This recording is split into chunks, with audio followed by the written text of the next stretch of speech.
Can you hear me? How are you employed? I'm employed with Trimac Transportation. Yes, sir. Is that Trimac Transportation, Inc.? I think so. Okay. There are a lot of Trimac entities.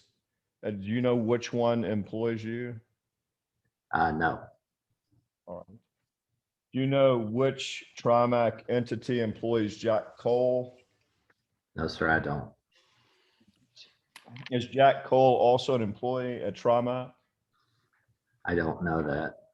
All right. Do you know Jack Cole? I do know Jack Cole. What's your understanding about how he's employed? The only thing I know that he works for Dow is what I've been told, but Yes, I don't know that for certain. And who told you that Jack Cole worked for Dow? Jack Cole. All right. When was the last time he told you that? Monday. All right. And has he told you that more than once over the last 15 or so years? Not that I remember, no. Just last Monday, he told you he was employed by Dow. Well, but I don't know the particulars of how he's employed by Dow, but he works at Dow. I don't know if he's a Dow employee for certain. But that's what he told you. Yes.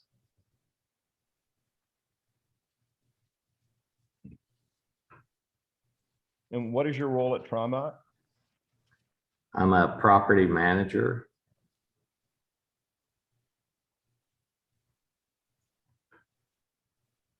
How long have you been at Trimac?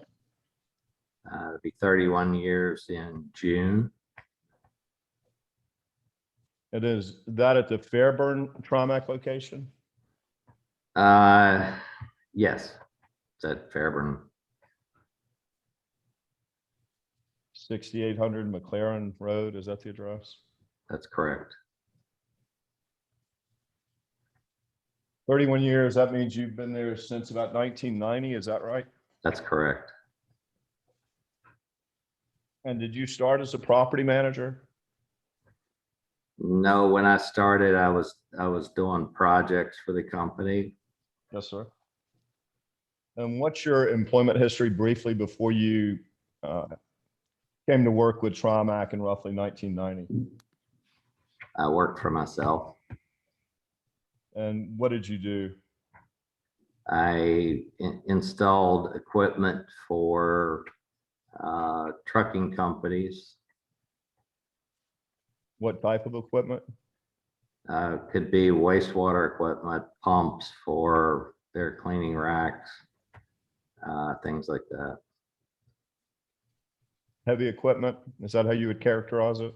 No, well, no, not heavy equipment. Heavy equipment to me means something different. It's pumps, electrical equipment, process type equipment. All right. And what would the equipment that you installed process? I'm sorry, can you say that again? Sure. What was the equipment you installed there to process? It could be for wastewater treatment. It could be for a cleaning system for cleaning tank trailers. All right. So you installed equipment that primarily treated wastewater and wastewater for tank trailer cleaning? Yes. And you did that at Trimac before you went to work with Trimac in roughly 1990? I actually did some of that before I went to work for Trimac, yes. And did you also do that work at the Fairburn location? I did, yes. Did you do it at any other Trimac locations? Yes, sir. Any of the US locations I may have done work at. Yes, sir. In states other than Georgia? Yes. Do you recall what states other than Georgia? Texas, Louisiana, Pennsylvania. That would be the primary locations. Yes, sir. And how did you come to take a job with Trimac in around 1990? I had just completed a project for Trimac, and they asked me if I was interested in coming to work for them. Yes, sir. And I thought it was a good opportunity, so I said yes. And who were you working with when you took your job with Trimac? Was that your own company? Yes. And what was the name of that company? It was Karlan Kim Barthlow Construction Services. Got it. That was here in Atlanta. And that was actually in West Virginia, Where in West Virginia? St. Albans, West Virginia.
Have you reviewed any documents in preparation for your deposition here today? I have What documents have you reviewed? documents that I would have signed over a period of probably 2017 to 2019, for example, a PMP, any of those documents that I may have signed it would be environmental or wastewater type documents. And that's for the last 3 years from 17 to 19, is that right? Yes. Did those documents include the tank entry requirements? No, sir. So other than the PMP, what other documents did you review? Honestly, it's the only one I can think of. Say again, please. I said, that's the only one that I can think of.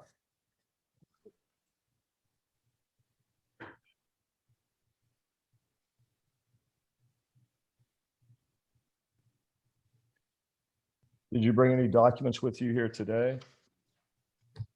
No, I didn't.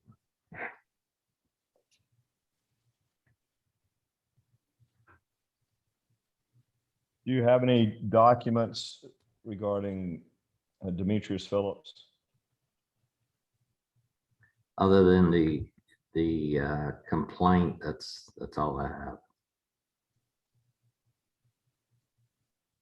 What complaint is that?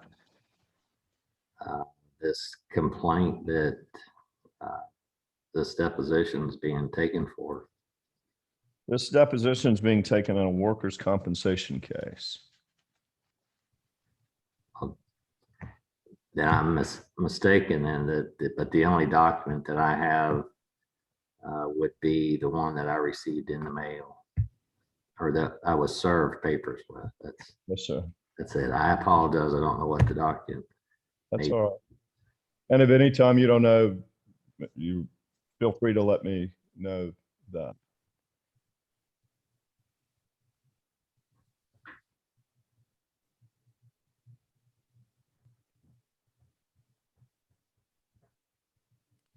Now, in the last 31 years at Trimac, you're familiar with chemicals that are hauled by Trimac? Some of them, yes. And you're also familiar with what last contained chemicals were in tank trucks that are clean there at Trimac? Would be familiar with some of them, yes. Yes, sir. And that's important because in your role, you interact and act as a liaison between Trimac and governmental agencies. Uh, Some of the time, yes. The EPA, for instance.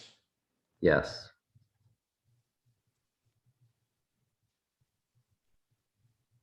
And also the Georgia Department of Natural Resources. I don't know about Georgia Department of Natural Resources, no. All right. And have you also participated in the preparation of documents that went to Giant Resource Recovery in Attala, Alabama? I don't recall that I was, no. All right. Do you know, are you familiar with an entity called Giant Resource Recovery, Italia, Inc.? I am familiar with the name, yes. And what does that entity do?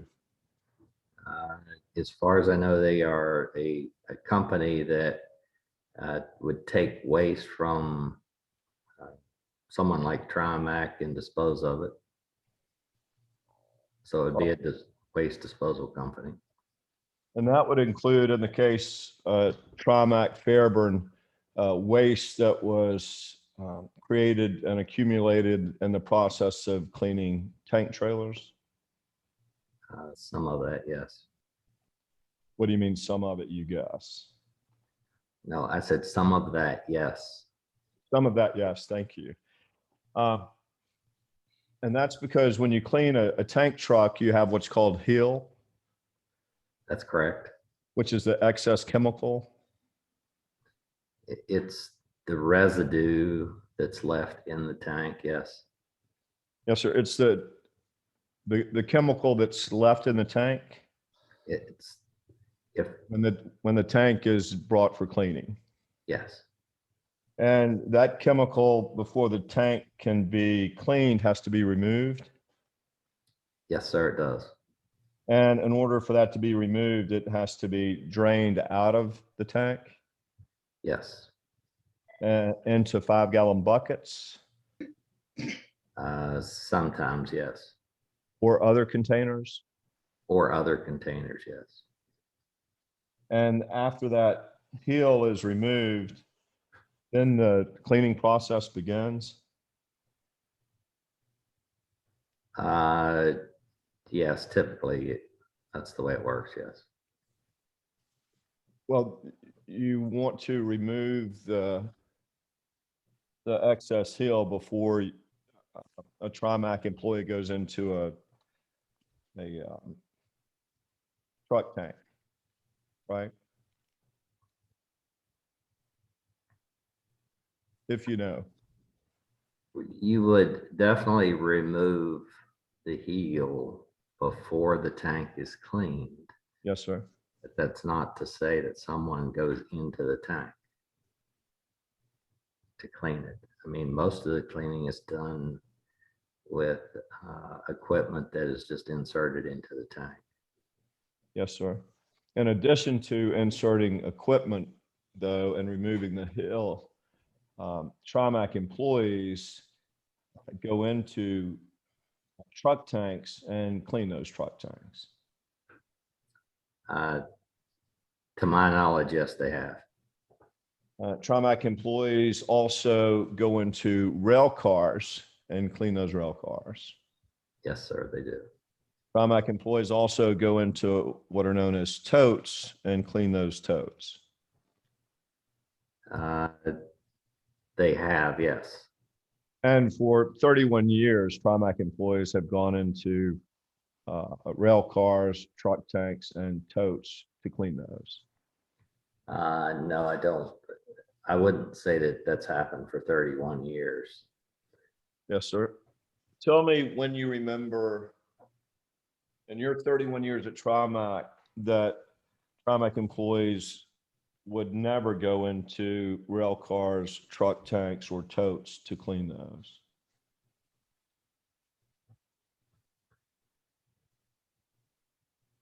I honestly don't know the answer to that. I can tell you that just typically you don't go into tanks that unless you just absolutely have to, and it's typically after they've been cleaned. Rail cars have not always been a part of the business in terms of cleaning. Yes, sir. And how long have rail cars been part of the business? I'm not sure. Okay. And how long have the totes been part of the business of cleaning? I'm not sure of that either.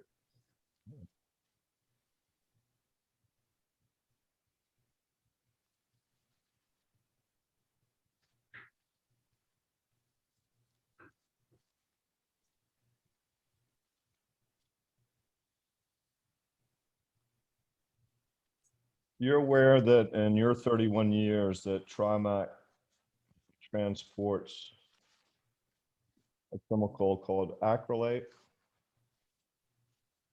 I've heard of that, yes. And Trimac also transports ammonia.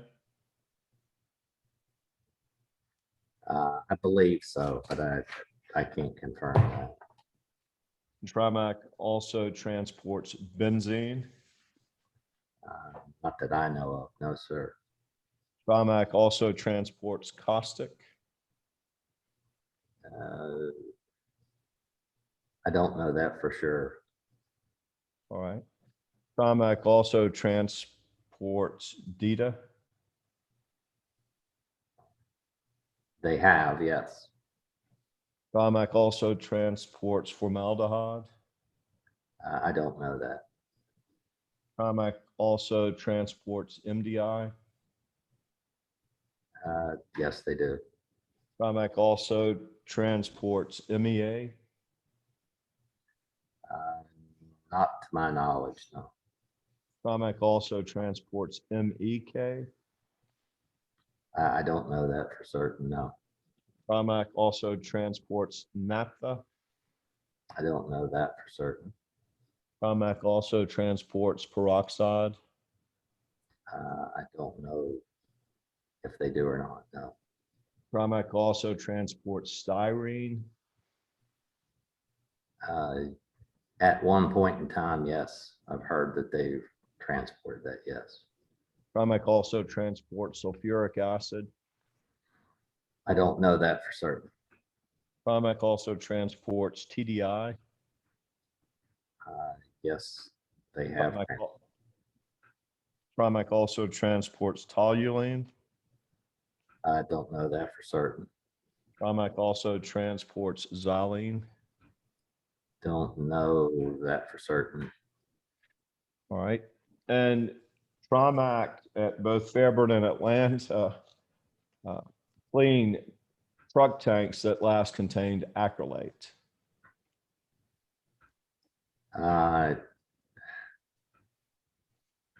Repeat that question. Sure.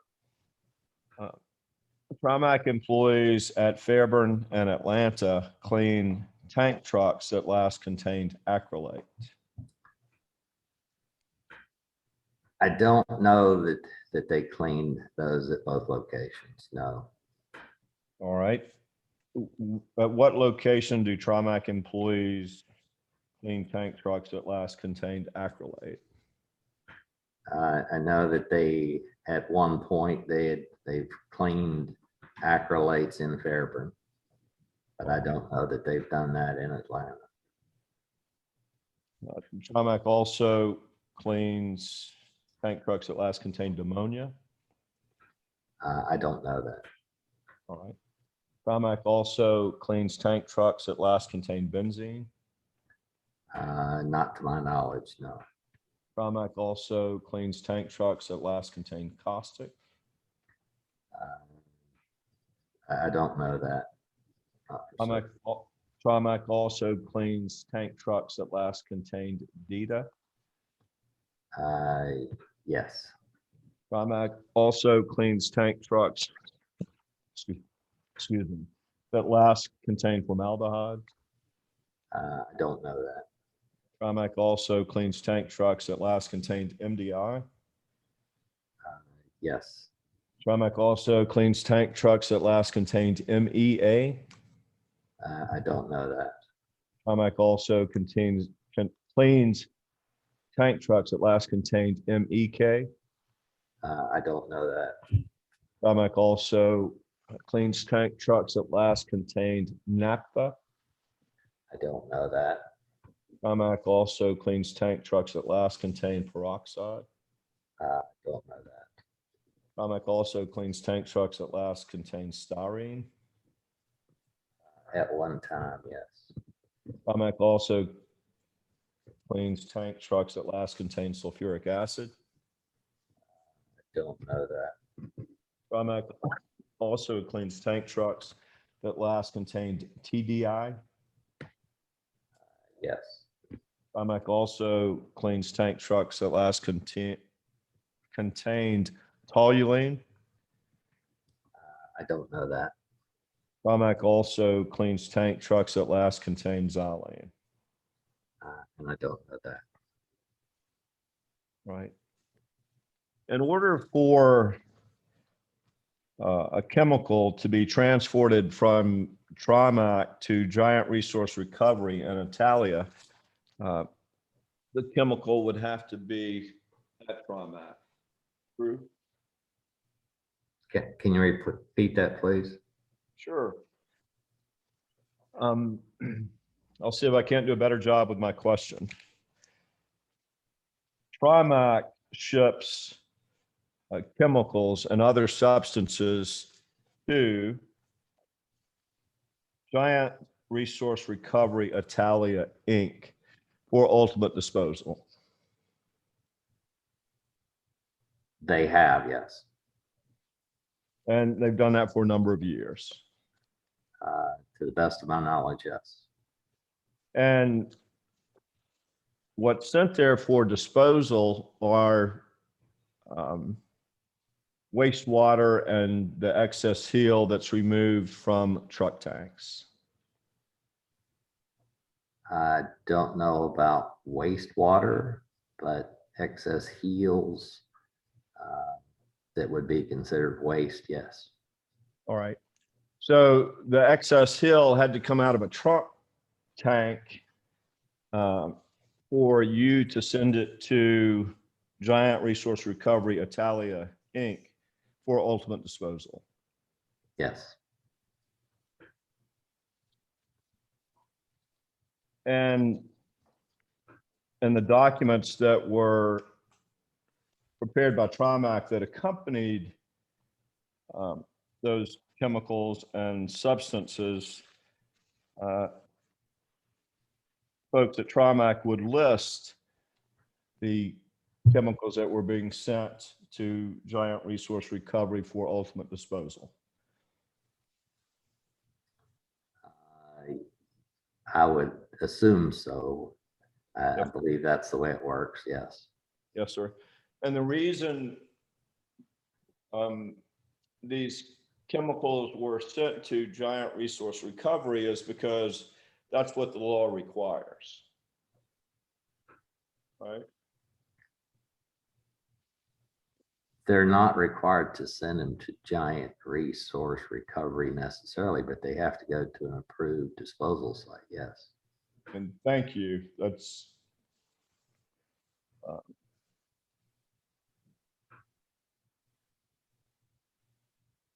hazardous substances have to be disposed of in accordance with law. That's correct. And that's why those substances and those chemicals have to be sent to, as you put it, an approved entity for ultimate disposition of those substances. Yes. And that's what Trimac used Giant Resource Recovery Italia, Inc. for. Yes.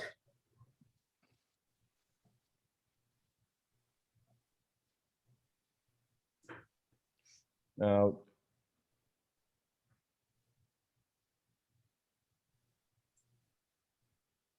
Acrylate is classified as a hazardous substance. I don't know that. All right. Do you know what chemicals that Trimac hauls and cleans are hazardous or non-hazardous? Uh, I couldn't name all of the chemicals, no, and I could probably name a couple of them, yes, but I All right. couldn't name all of them. Name for me the ones that you can, that you know of, that Trimac transports and cleans that are hazardous. TDI would be the one that comes to mind. Yes, sir. Any others? Not that I can think of, no. All right.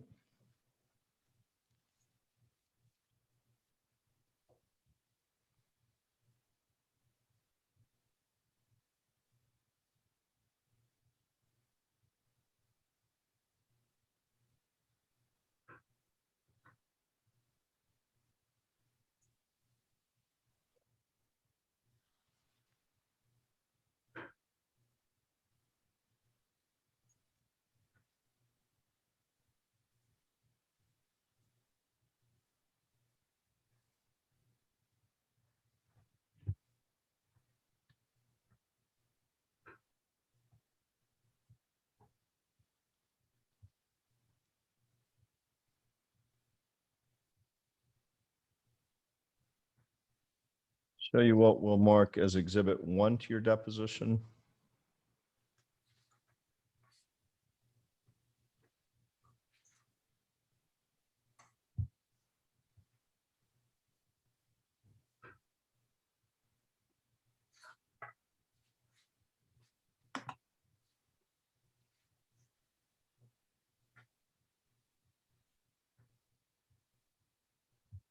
This is a letter dated June 5th, 2020 to the Environmental Protection Agency, signed by Lorna Hurl. Have you ever seen that document before? I don't recall the document, no. All right. Attached to that is a document entitled United States Environmental Protection Agency in the matter of Trimac Transportation, Inc. consent agreement. Have you seen that document before? I may have seen it. I just don't recall the document, no.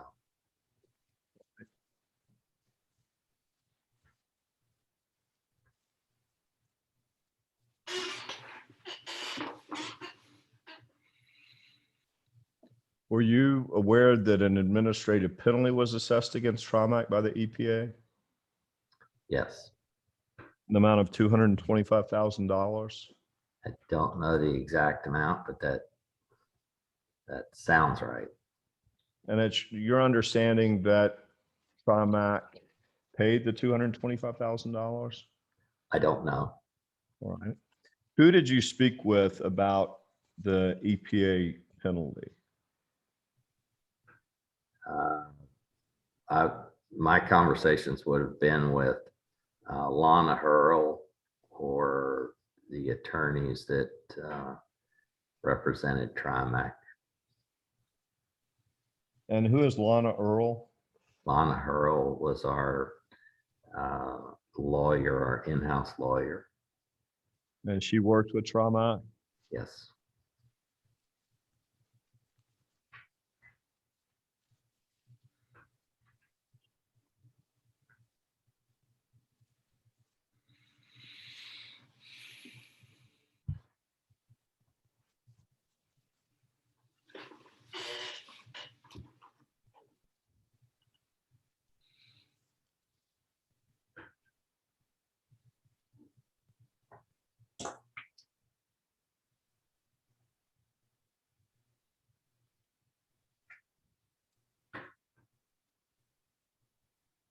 Would you agree that the EPA found hazardous waste at the Trimac location in Fairburn, Georgia. Yes, And you would agree that that hazardous waste was, according to the EPA, not properly identified or contained? in some cases, that's true, yes. And you agree that one of the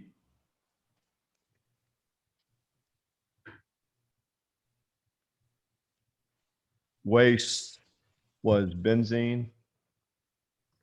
I don't know that.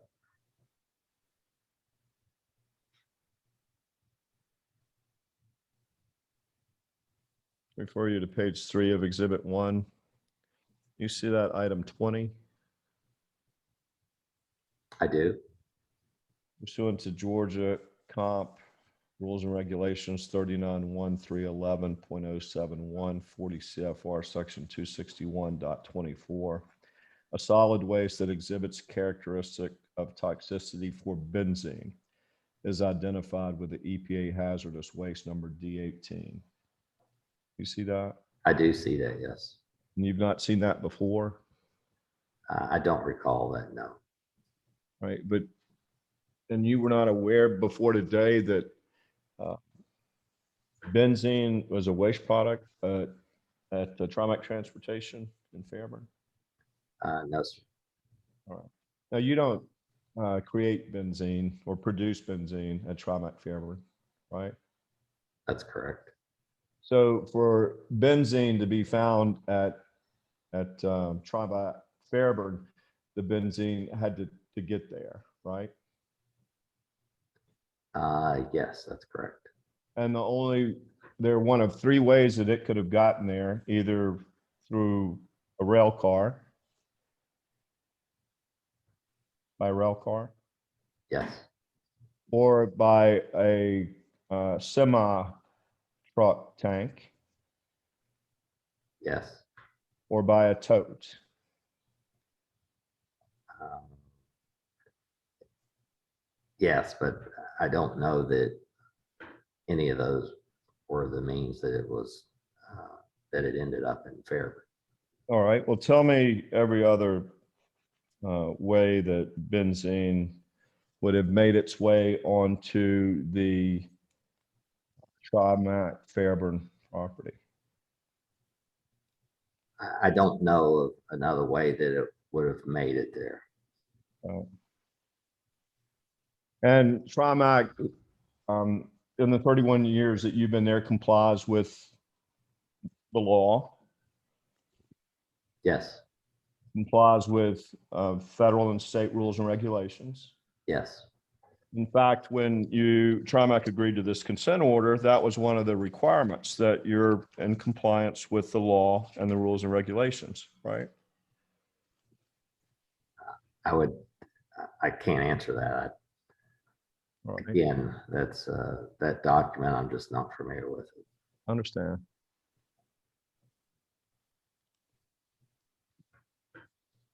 And back to page 3 of 24 of Exhibit 1, were you also aware that, do you see this, paragraph 19, chromium was also identified? Were you aware of that? I do see that. Yes, I sir. was And not aware of it, no.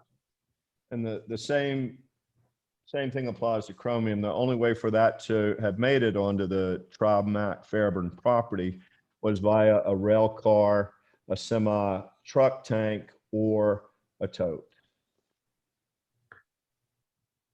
That, I mean, I would assume that to be true, yes. Yes, sir. Well, I mean, can you? I don't know how else it would have gotten there. Yes, sir. Unless it was in some other product that we were using. Yes, sir. And if you look at paragraph 22, that would be the same for methyl ethyl ketone, which is referred to as MEK. Is that right? Yes, And for 23, the same pentachlorophenol. Is that right? Yes, Only 3 ways for it to get there. that I know of, yes. Yes, sir. But you've been there for 33 years, right? 31, I'm sorry, 31. Thank you. And you're the property manager, yes, right? yes. You've got a pretty good idea what comes onto the property and what leaves the property. That's not really part of my job to know what's coming in and going out. Some of it would just be, I may know about it because I've heard someone mention it, or I may have seen some paperwork that had a particular chemical on it. Yes, sir.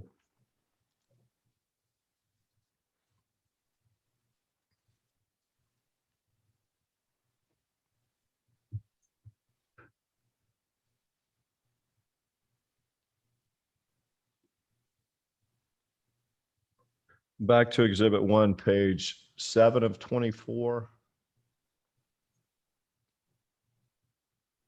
Can you see that all right? I can. And you see paragraph 54, respondent waste generator notification, February 21, 2018, generates D001, D002, D018, D026, D035, D037, and F003. Do you see those? I do see it. And those are EPA chemical codes and waste codes. Isn't that right? That's correct. And D18 is the code for benzene, is it not? I don't know that except to say that in a previous paragraph, it indicated that. Yes, sir. And do you agree that Trimac is a generator of 1,000 kilograms or greater of hazardous waste in a calendar month? Yes. And how many?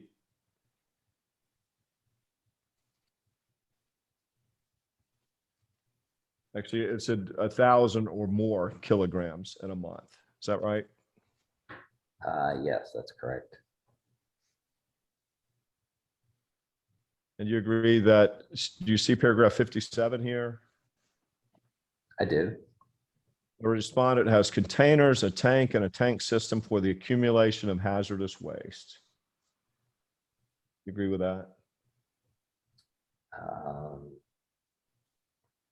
I would agree with the containers part. I can't speak to the tank systems.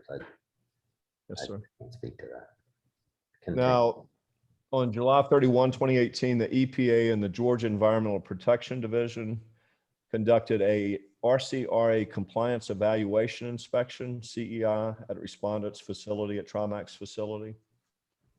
Yes, And you were present for that inspection. I was not part of the inspection, but I was present on that day, and I did have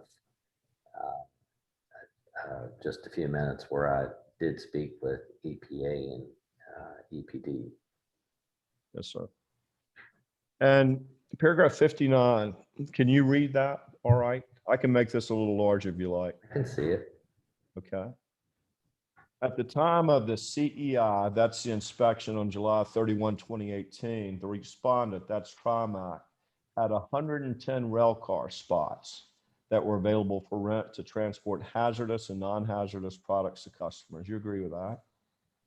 That's accurate? I don't know that that's accurate. No, that's not really something that I deal with. All right, so you don't know whether that's true or not. You're not saying it's inaccurate. No, sir, I don't know if it's true or not.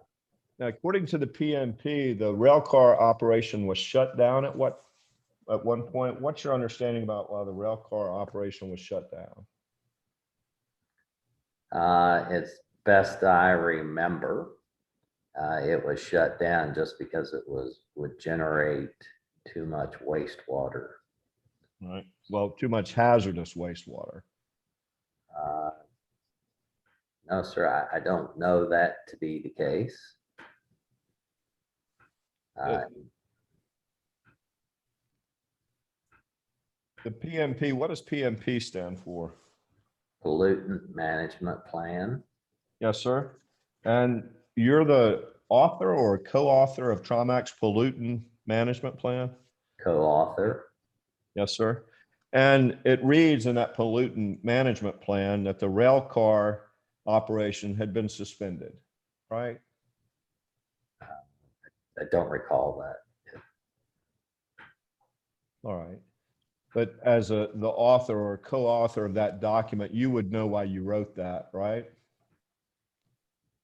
If that's what it says, I would have some knowledge of it, yes. Yes, sir. And you think it'll jog your memory when we review that document? You just don't remember now. It should, yes. If you look here at page 8, paragraph 59, it goes on to read, the respondent had 38 product storage tanks and 1 hazardous waste storage tank. You see that? Yes, I do. You agree that that's accurate? I don't know that that's accurate. I don't. It's, again, that's an operations. It's an operations thing, and I just don't know exactly how many storage tanks they had. All right. You don't know one way or another whether that's accurate. I don't know. No reason for you to think that that's inaccurate, though. No. All right.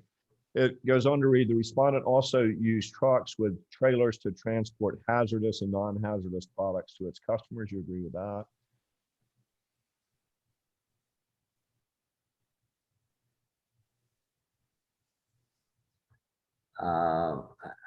I can't say for sure that's the case. All right. I mean, that seems right, yes. Yes, sir. After deliveries of products were made, trailers were washed with a product named Mighty Max. Do you see that? I do see that, but I can't tell you what Mighty Max is. All right. And you agree that after deliveries of a product, the trailers were washed there at the wash rack at Fairburn? Perhaps not every trailer, but the trailers that after delivery that came back to Fairburn would have been washed there, yes.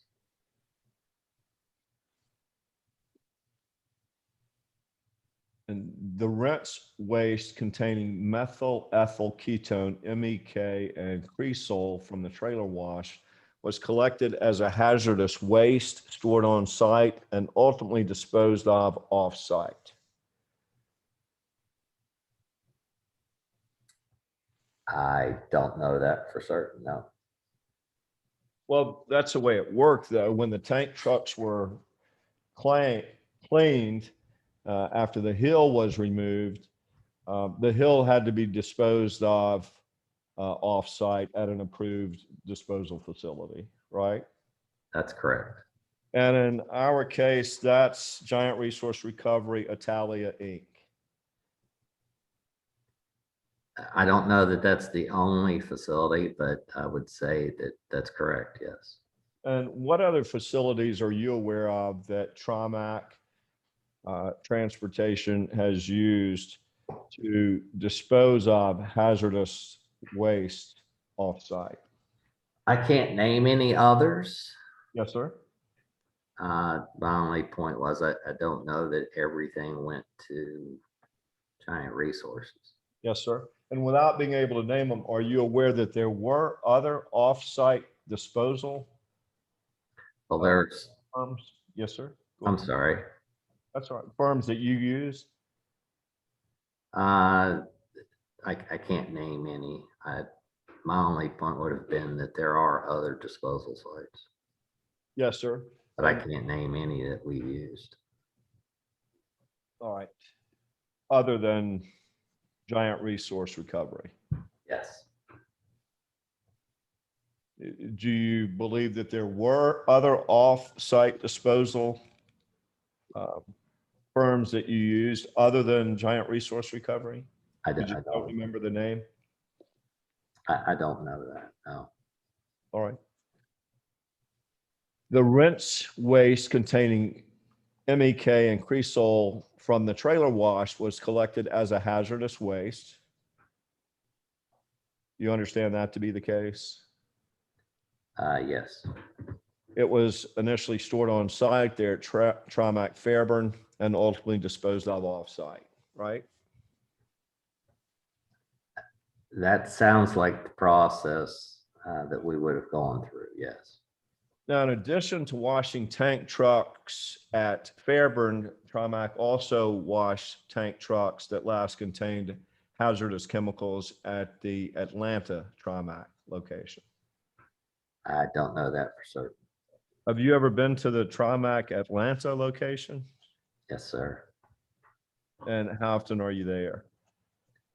I haven't been there in quite a while, but I spent quite a bit of time up there when it was initially opened up. Yes, sir. Have you ever worked there? No, When was it initially opened, the Atlanta location? sometime in 2014, if I'm not mistaken. All right. And tank trucks were clean there, Yes, and they have a wash rack there. yes. Now, Trimac Atlanta does not have the same waste disposal license that Trimac Fairburn has.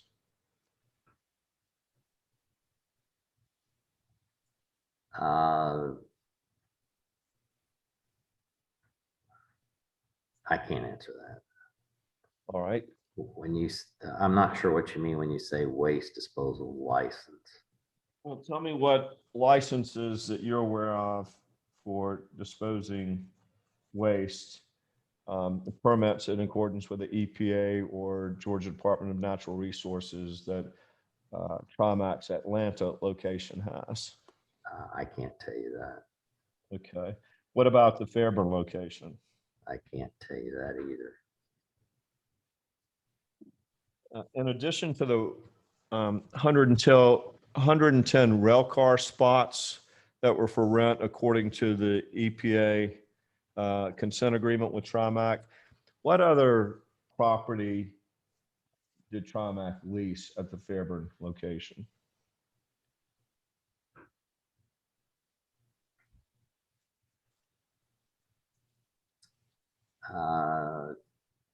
I don't know that they leased any other property for other than a storage track I can think of that we rented from the railroad. But there was no processing or any kind of activity. It was just a storage tracks. Yes, sir. Now, and maybe I didn't do a good job with my question. What other space did Trimac lease to anyone? And I'm talking about any sort of space, storage space, office space,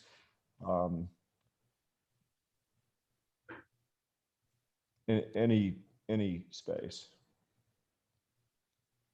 Are you asking what space did we lease Yes, sir. to someone else? Yes, sir. Is that the question? Yes, sir. Um,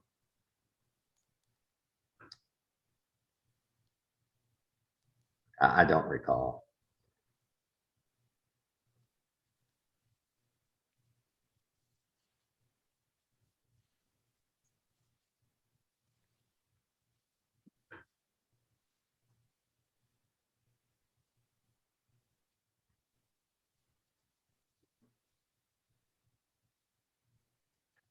Do you see paragraph 60? I So do. exhibit 1 to your deposition. At Yeah. the time of the CEI, and the CEI is the inspection, right? Yes. The EPA, that's of course Environmental Protection Agency, right? Yes. reviewed the respondent's historical records and determined that the respondent generated a hazardous volatile organic waste from the trailer wash. You see that? Yes, And you understand that a hazardous volatile organic waste is hazardous.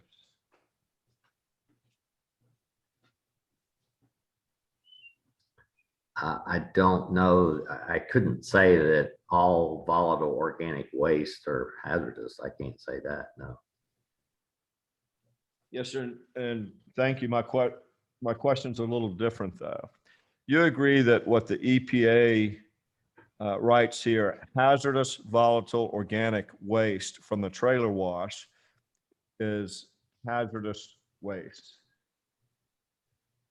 I would have to say yes. And that's by the Code of Federal Regulations definition, hazardous to human health. I can't answer that. All right. What's your understanding of hazardous? Well, if it's a hazardous material or hazardous waste, then it could be hazardous to the environment or to humans.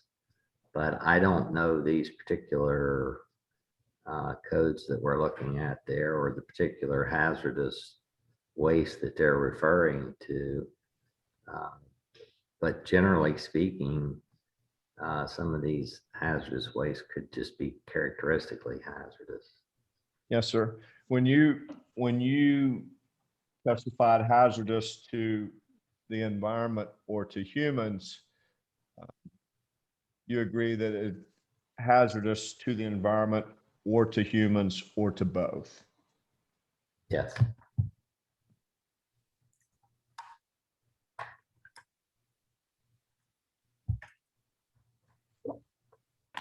It goes on to read the volatile organic waste was identified on manifest tracking number 000254574. It identified the following EPA waste codes: D001, D007, D026, D035, and D037. All right. That's what it says, yes. It goes on to read here at the bottom, this waste was generated during the rinsing of the inside of trailer trucks. You agree with that? Yes.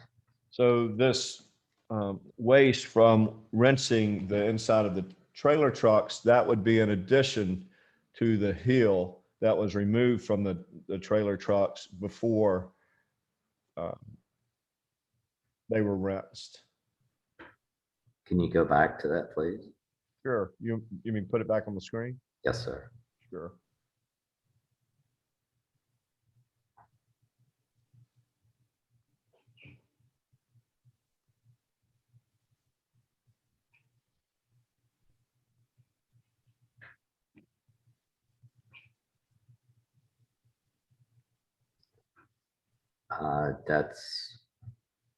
I mean, it sounds right. Yes, sir. Waste is generated by either rinsing these trailers out or by draining heel off of them. Yes, sir. And both the heel that was drained out of the truck and the water that was mixed with whatever was left would be the hazardous waste. Depending on the concentration, yes, that's true.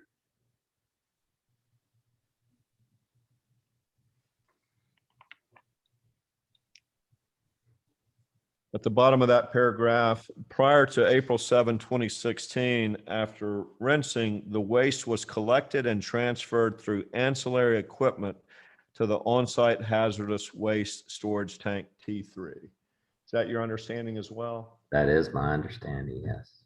And what is meant by the phrase ancillary equipment?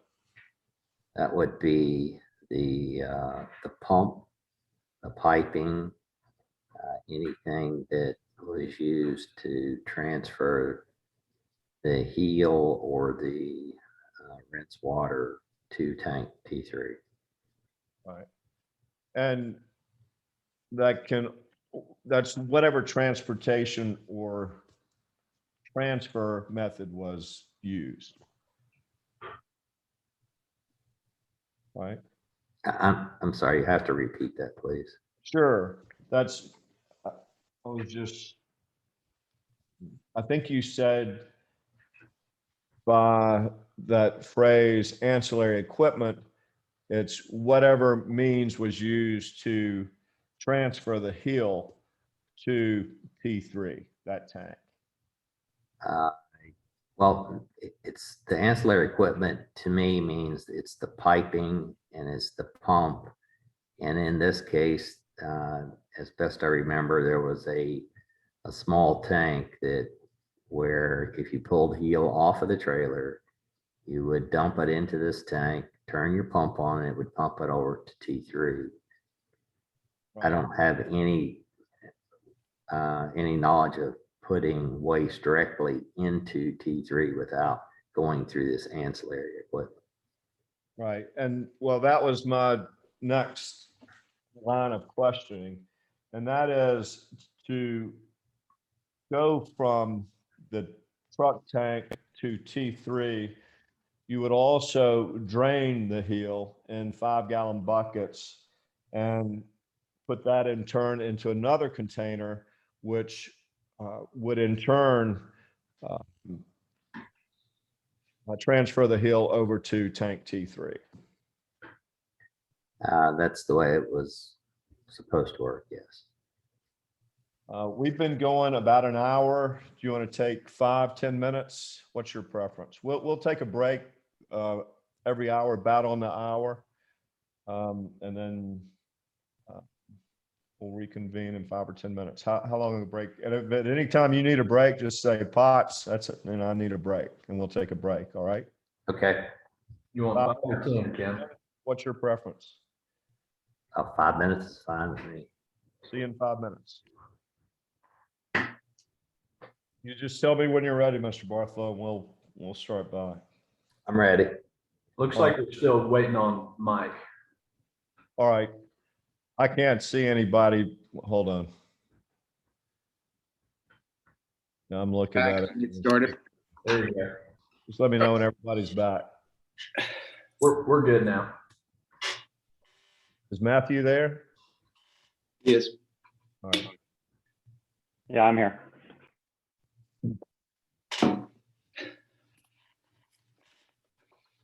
Mr. Barthlow,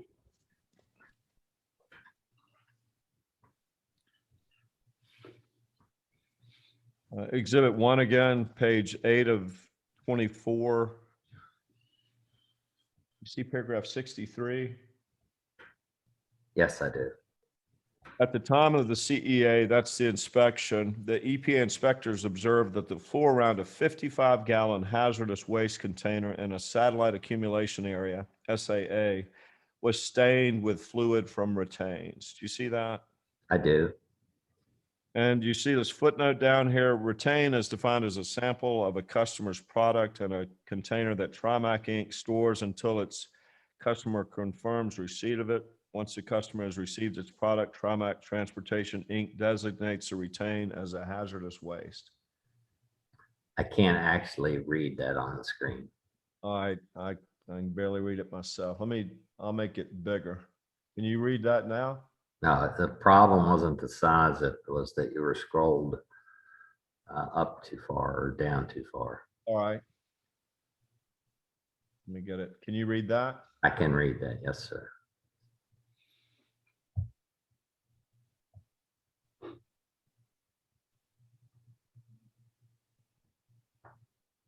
Okay, would you mind repeating your question, please? Sure. At the time of the inspection, the EPA inspectors observed that the floor around a 55-gallon hazardous waste container in a satellite accumulation area was stained with fluid from retains that the respondent determined was D001, D002, D018, and F003 hazardous waste. You see that? I do see that. And do you know that this 55-gallon hazardous waste container. Do you know where that was? I do. And that's in what's called the satellite accumulation area. Yes, sir. And describe where the satellite accumulation area is. That particular one, if I'm not mistaken, was at the BPL site, the transloading site at the top of, we call it the top of the hill there in Fairburn. Right. It And was, it was inside of a sea container. right. And at the top of the hill, that's where the rail cars come in. Yes, sir. And that D18 indicates that was benzene. Is that right? If you know. I don't know that. All right.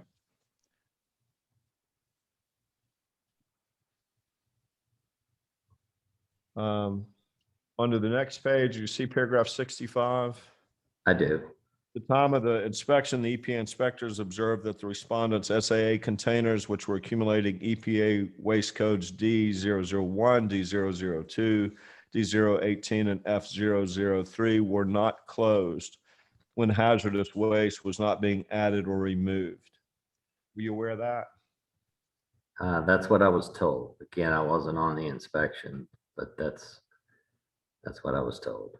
Yes, sir. Any reason to believe that that's a false or fraudulent statement? No, sir. Goes on to read the following areas were storing open SAA containers. SAA of hazardous waste retains trailer wash and maintenance department. You see that? I do. Now the SAA is on top of the hill. Is that right? No, sir. There are more than one satellite accumulation areas. And where are those located? One would have been on top of the hill, Yes, sir. and one would have been in proximity to the trailer wash area. Yes, sir. Any others? Not that I recall, no. All right.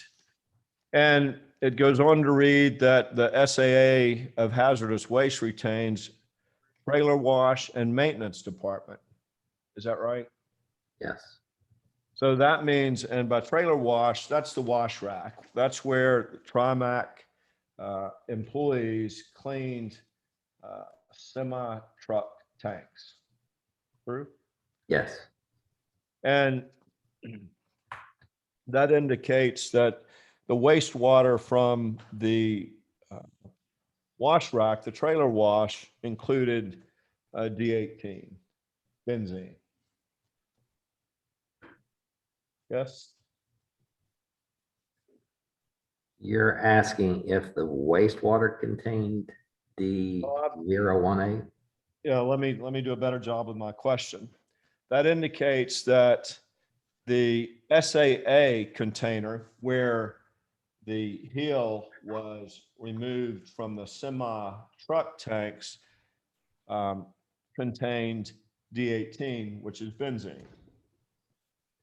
It does indicate that it contained D018, yes. Yes, sir. Which you know to be an EPA and CFR code for benzene. No, sir, I don't know that. All right.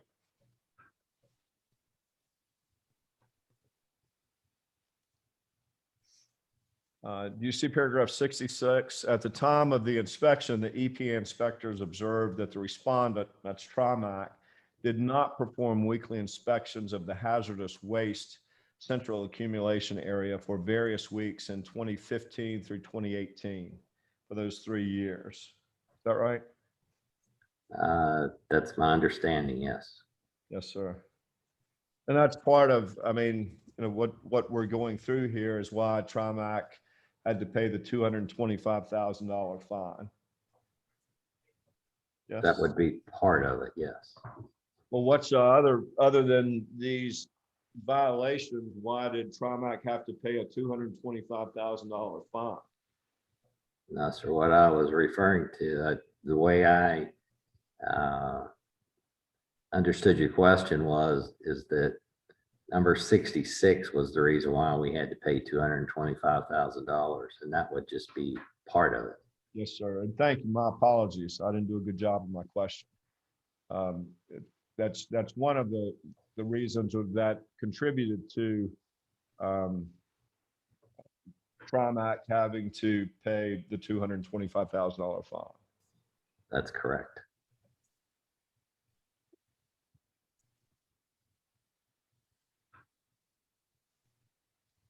If you look at paragraph 69, again, for exhibit 1 to your deposition, it reads, at the time of the inspection, the EPA inspectors observed historical records that showed the respondent transferred a volatile organic waste containing MET, MEK, and cresol, a hazardous waste with an organic concentration of at least 10% by weight through ancillary equipment. You see that? I do see that, yes. Were you aware of that? No. Okay. Is that your understanding as well, that's an accurate assessment of what happened? The problem that I would have with that is it says through ancillary equipment, and to my knowledge, there was no ancillary equipment, at least that would be connected to T3. Well, I thought we were talking about in other words, it would have gone from 5-gallon buckets to a container first before it went to T3 via ancillary equipment.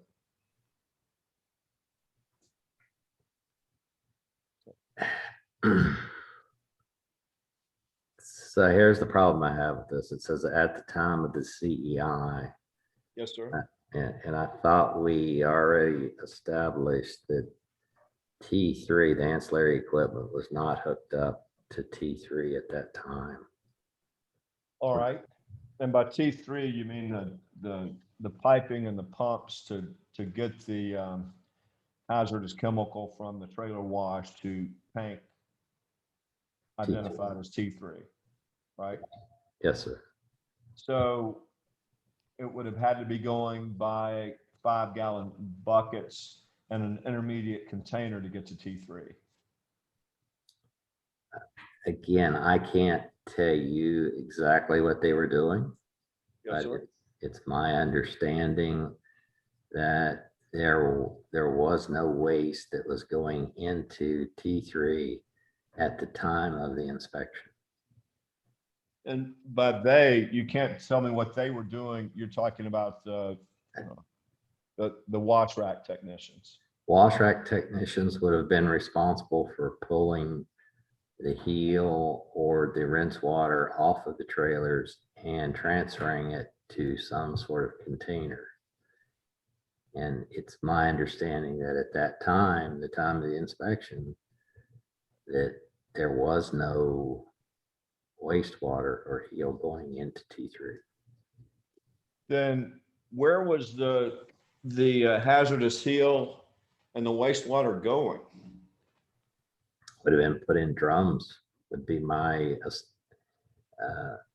that would be the logical thing, is that it would go into drums as opposed to T3. So when T3 was not operational, the wash rack technicians would have had to remove the heel by 5-gallon buckets and dump that into 55-gallon drums. As far as I know, that's the process, yes. Well, is there any other process you can think of? I mean, you specifically said a 5-gallon bucket. It could have been a different container, but I mean, the logical progression would be with a 5-gallon bucket to a drum. Yes, sir. And the 5-gallon buckets, when the heel was removed from the semi-truck tanks into 5-gallon buckets, those buckets were open on the top, right? Yes, sir, that's correct. And then the 5-gallon bucket had to be carried by the wash rack technician to a drum a 55-gallon drum and dumped into the 55-gallon drum. That's correct. And the 55-gallon drums that are in this, I forget how many pages it is, but this 24-page report that the EPA was concerned about remaining open, those would have been the drums that they would have dumped the hill in with the 5-gallon buckets. That's correct. And they were there at the wash route. They would have been in the satellite accumulation Yes, sir. at the washer. Yes, sir.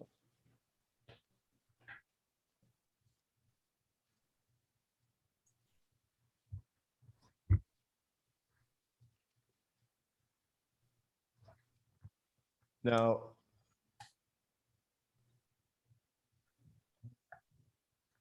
go back to Exhibit 1 to your deposition, and we move on over to paragraph 75, which is page 10 of 24. Do you see that? I do. EPA, well, Trimac had another violation at 75, and that was that the EPA inspectors observed that Trimac did not keep records as required. Is that right? That's correct. Yes, And that was your understanding about this violation? that's correct. Any reason to believe that violation is inaccurate or false in any way? No, sir. And do you think, I mean, if Trimac believed these things not to be the case, it stands the test of reason that they would not have paid a $225,000 fine for something that they did not do, right? Yes, that would make sense to me. Yes. I know I wouldn't pay $225,000 for something I did not do. I mean, you wouldn't either, right? No. Back at Exhibit 1, you see paragraph 87.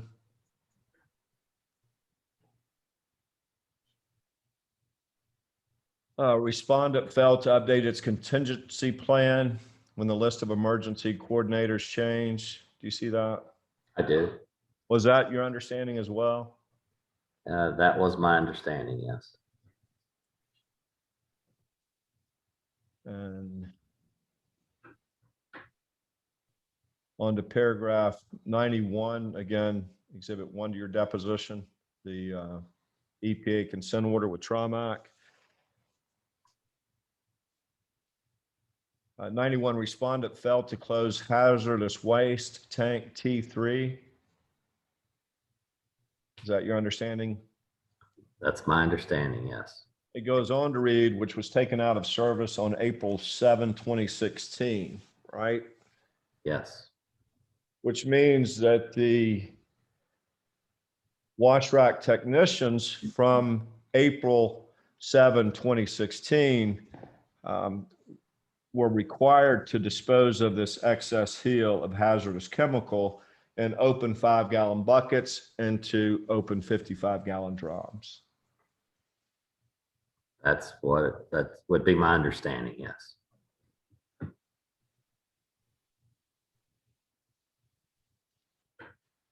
Now, on to, you see paragraph 92? I do. There was also a violation where respondent or Trimac did not mark ancillary equipment used to transfer a volatile organic waste containing MEK and cresol, a hazardous waste with an organic concentration of at least 10% by weight. You see that? I do see that. And that was your understanding, that was one of Trimac's violations as well? That was one of the violations. Yes. Yes, sir. But Yes, sir. at the time, that equipment was not there, the ancillary equipment. We talked about that earlier. That equipment wasn't there. So I don't know how you would mark it it wasn't there.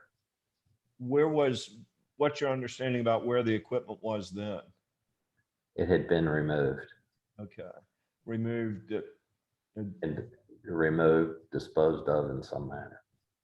When that ancillary equipment that was designed to transfer the hazardous waste from the wash rack to T3 was removed, was that disclosed to your knowledge to the EPA or the Georgia Department of Natural Resources? I don't know. All right. And your understanding, you used to install equipment like that, is that right? That's right.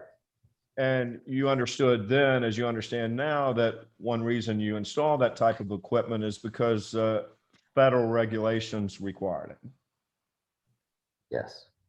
and state regulations required it. I would have to say yes, but I don't know that the state requires it. States usually follow Right. federal guidelines. And that's why when we're looking at the consent order between Trimac and the EPA, it's got both a Georgia regulation, then parenthetically, it's got the CFR or the Code of Federal Regulations, which is the United States regulation that governs. Is that right? As far as I know, yes. And you agree that if Trimac, when they stop following government regulations, whether federal or state regulations, that they're required to notify the government? I don't know that. All right. And that if they're only permitted to handle certain hazardous chemicals via the required equipment, and they no longer have the equipment, that they're required to stop handling the hazardous chemicals that require that equipment. Makes sense? I don't really understand your question. Sure. Let me see if I can do a better job. If government regulations require Trimac to employ certain equipment, this ancillary equipment that you used to install to handle hazardous chemicals, and you no longer employ that required equipment, then you have to stop handling those hazardous chemicals until you replace the equipment. True? Yes, unless there's some other means of transferring the hazardous waste. Yes, sir. And you agree that transferring the hazardous waste in an open 5-gallon bucket to an open 55 gallon drum does not comply with the EPA regulations nor the United States Code of Federal Regulations. True? I wouldn't necessarily agree with that, no. Okay. I can't answer that, but I wouldn't necessarily agree with it. Okay. So you think it's your understanding that it's all right to dispose of hazardous chemicals, the heel in this case, from a semi truck tank in an open 5-gallon bucket? To the appropriate container, yes. All right. As far as I know, that's acceptable. Yes, sir. And you would agree that in order to do that, personal protective equipment is required? That you would have to refer to the SDS for the particular product. All right. Now,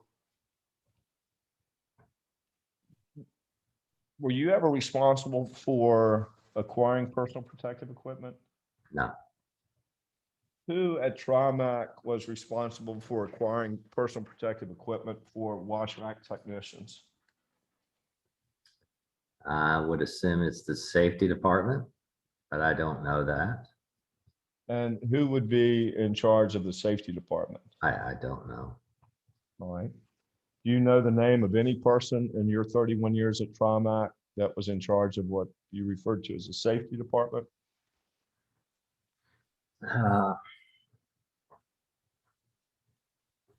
Yes. I'm trying to recall a name.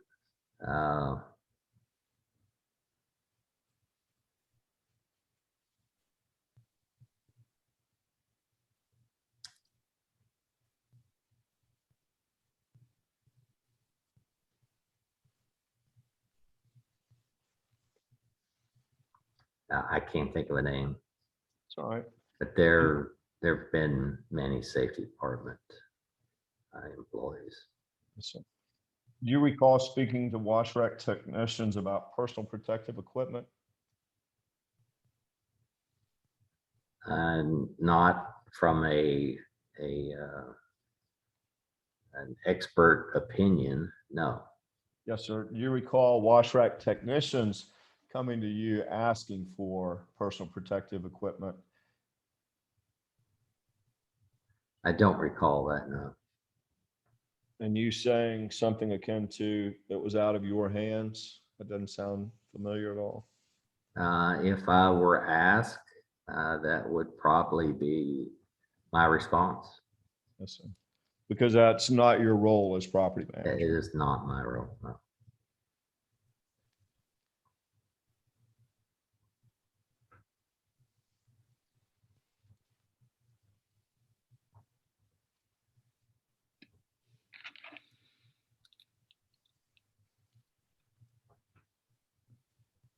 You look at paragraph 95.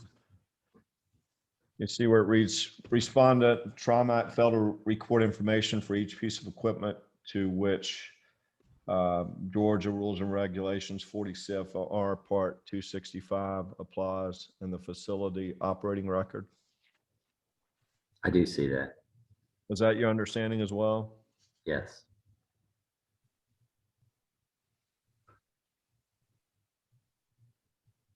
You look at paragraph 96 of exhibit 1 to your deposition. Do you see that? I do see it.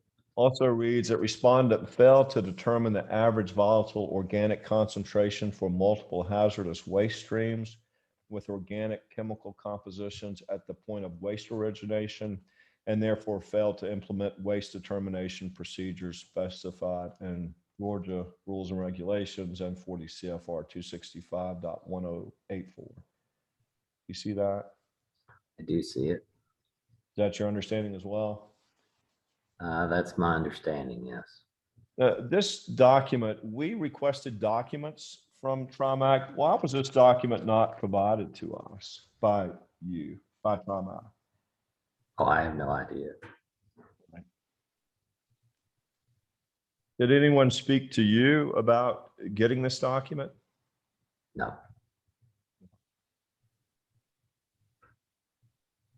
'98, again, respondent Trimac failed to keep records as described in Georgia rules and regulations, CFR, hazardous waste tank T3, et cetera. Waste containing MEK, Cresol. Your understanding? That's an accurate statement. Let me read it. Sure, take your time.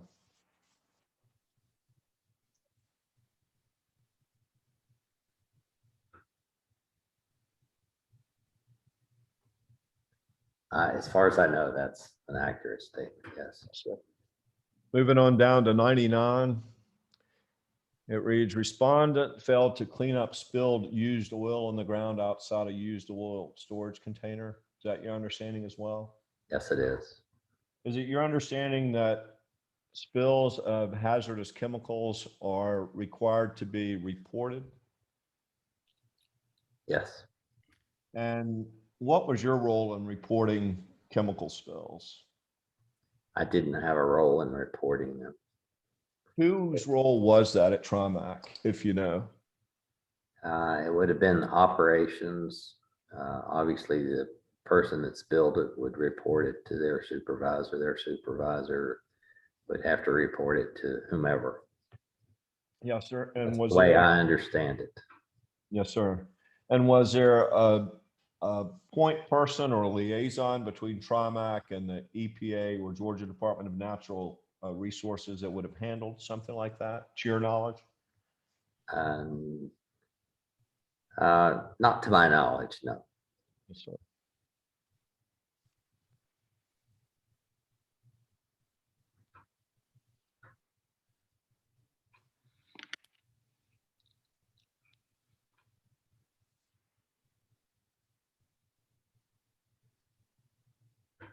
If you look on page, let's see, 14 of 24, paragraph 106, 103, can you see that all right? I can see it. By executing this CAFO, respondent certifies to the best of its knowledge, and respondent is Trimac, that Trimac is currently in compliance with all relevant requirements of the Act, that's the Environmental Protection Act, and it's implementing regulations that all violations alleged herein, which are neither admitted nor denied, have been corrected. Do you see that? I do see that. Was that your understanding as well, that in order to be in compliance with this consent order, that Trimac had to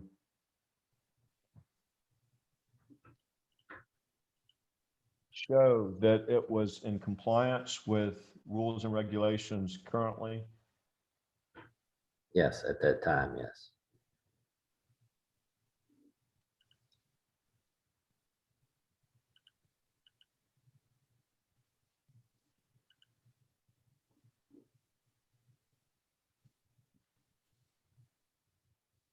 And the terms of payment are here. 105, $225,000 and no cents paid within 30 calendar days. That was your understanding about the payment? I don't know anything about the payment, how it was handled. Obviously, I can see that it says 225,000, but I don't Yep. know about the actual payment. Yes, sir. And moving on over to page 18 of 24, the effect of the CEFO or the consent order, paragraph 113, full payment of the civil penalty as provided in section 7, term of payment, which we just reviewed, shall not in any case affect the right of EPA or the United States to pursue appropriate injunctive or other equitable relief or criminal sanctions for any violations of law. Is that your understanding as well, that the consent order did not preclude the government from prosecuting Trimac or any of its employees or agents for criminal conduct? That's what it says on 113, but I don't know anything about it. Did you have any discussions with anyone at Trimac regarding that? No.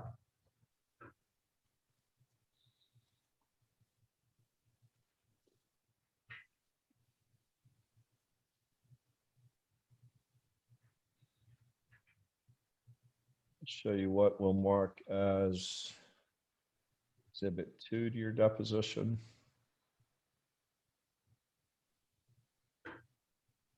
And what I'm doing too is I'm sharing these in the this chat for everyone.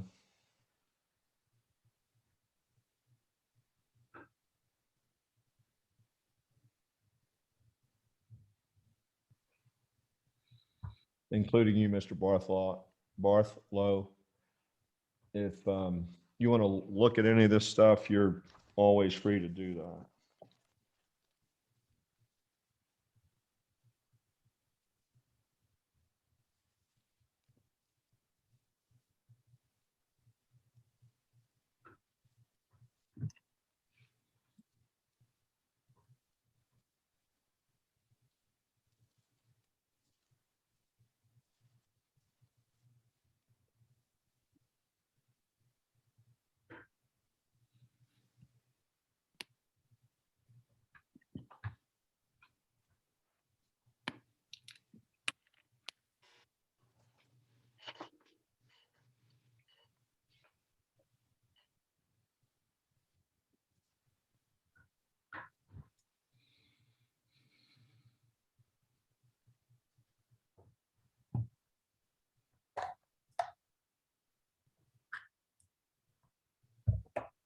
show you what's been marked as Exhibit 2, or it's one of 31 pages of Exhibit 2. Is that right, Madam Court Reporter? Is this Exhibit 2? Yes, Thank you. And this is a document that's signed by Antoine Moore. Do you know who Antoine Moore is? I do. Who is Antoine Moore? He was a wash rack manager for a period of time in Fairburn. Yes, sir. And you recognize that to be a signature? No, sir, I don't have any idea what a signature would look like. All right. And it reads here, he was a wash rack manager on November 4th, 2014, right? I can't confirm that. All right. Any reason to think that's a false statement? I have no reason to think that, no. Yes, sir. And this is a document prepared by Mr. Moore, the wash rack manager, to Giant Resource Recovery Italia. That's the offsite disposal firm that Trimac was using to dispose of hazardous waste and hazardous chemicals. Yes, And the chemical information here is under item C. Do you see that? I do. And these chemicals, as you testified earlier, would have made it onto the Trimac property at Fairburn that you're the property manager of, one of 3 ways, and that's a rail car, a tank truck, or a tote. And more likely than not, one of 2 ways, either the rail car or the tank truck rather than the tote, right? I would agree with that, yes. Yes, sir. And what this shows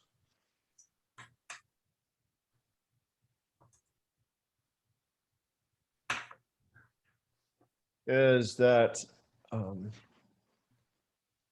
what was transferred off-site for ultimate disposal included naphtha. Do you see that? Light aromatic solvent naphtha, 30 to 60%. I do see it. Polylephin alkyl phenol alkyl amine. Is that right? Amine. How do you pronounce that? Amine? Amine. Amine. I'm sorry, one more time, please. Amine. Amine. Thank you. And that's 20 to 30%. That's what it says. Yes, sir. And that, well, it's a document prepared by Antoine Moore at Trimac, right? That's what it says, yes. Yes, sir. And then 1,2,4 trimethylbenzene, 10 to 20%.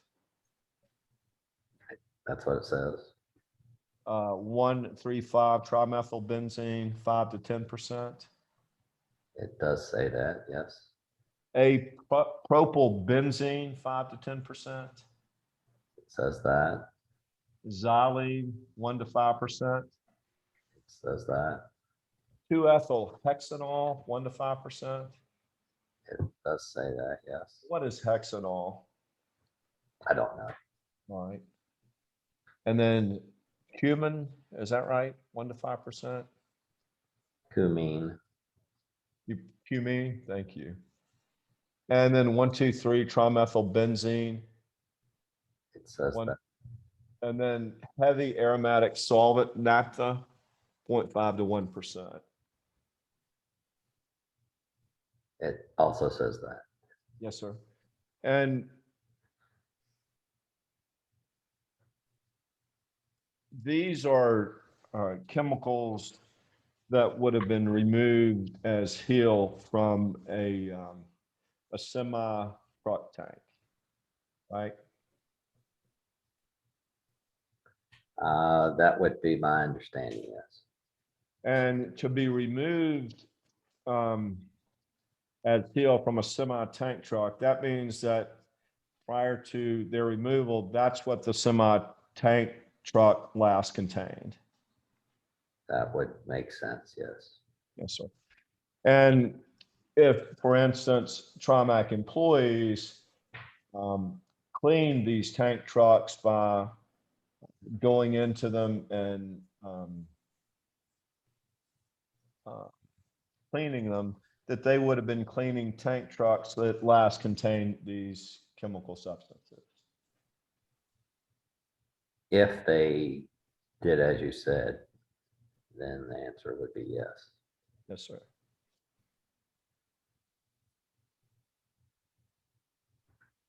I'd like to show you what's been marked as exhibit number 13. My apologies, exhibit number 3.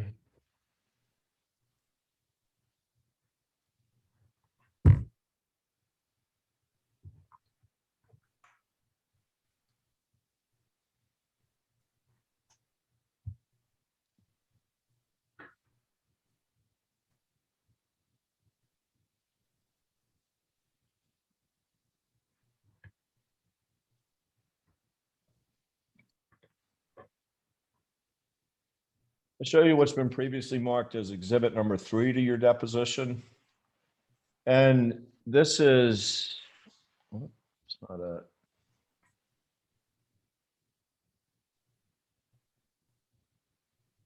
one second.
I'm going to need to take a 5-minute break. I'm unable to pull up this document if, it's 10 till noon. Is 5 minutes all right? Or you want to go ahead and break for lunch? 5 minutes is okay with me. Okay, do 5 minutes.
You let me know when you're ready, Mr. Barthlow, and we'll, I'm ready. assuming everybody's back. Is everyone back? Yes.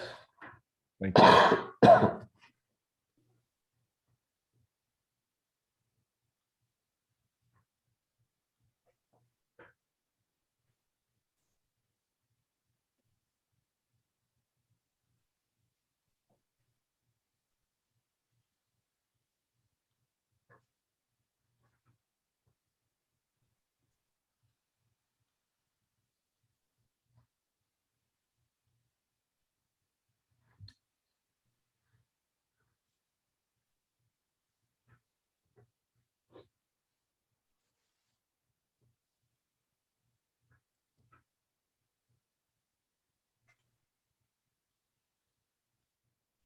All right. This is exhibit, is it 5, Madam Court Reporter? 3 would be the next one if you kind of talked about exhibit 3 being the last one, but then that's when we took a break. Okay, so this is, This will is- be number 3 or 4. let's see. 1, 2, 3, 4. We'll call this exhibit 4. Okay. Now, Mr. Barthlow, do you know Stephanie Rogers? I do. And what is her role at Trimac? She is environmental and property coordinator. And who's her immediate supervisor? It is Devin Wilmington. All right. And who do you answer to? Mark Andre Gravel.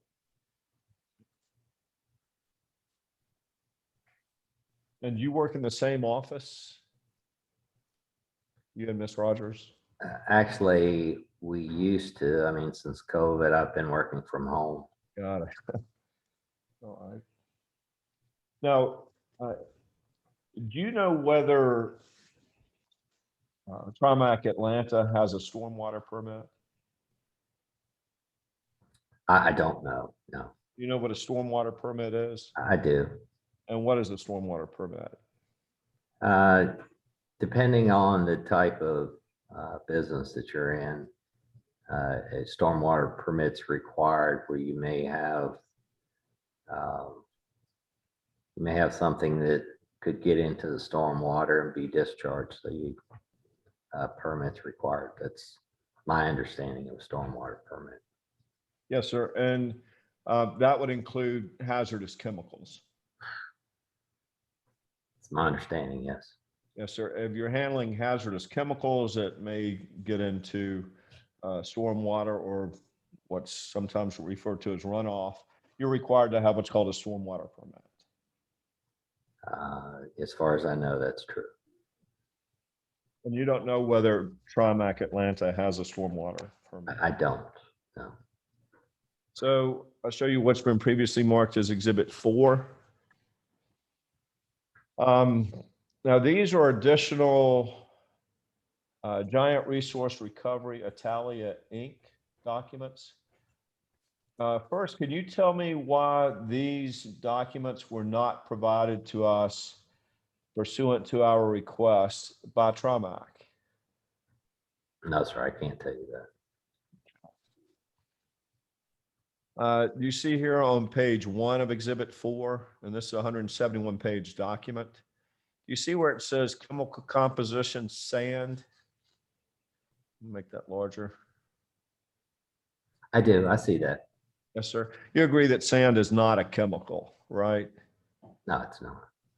And the reason sand would be sent for off-site disposal is because that sand was contaminated with some hazardous chemical. I don't know that for sure, no. All right, well, tell me another reason Trimac would be sending sand for offsite disposal to Giant Resource Recovery Italia, Inc. I don't know of another reason, but I don't know that this particular sand was contaminated with a hazardous chemical or a hazardous substance. Yes, sir, except that there's no other reason, to your knowledge, to send sand to Giant Resource Recovery Italia, Inc. for offsite disposal. I can't think of a reason, no. And you agree too that if there is a spill of a hazardous chemical onto the ground or rock, dirt, sand, that Trimac is required to report that. Depending on the quantity of the spill, yes. Yes, sir. You agree also if hazardous chemicals are, for whatever reason, emptied into the creek there, that's required to be reported as well. I would agree with that, yes. Do you recall any spills into the creek there at Trimac Fairburn?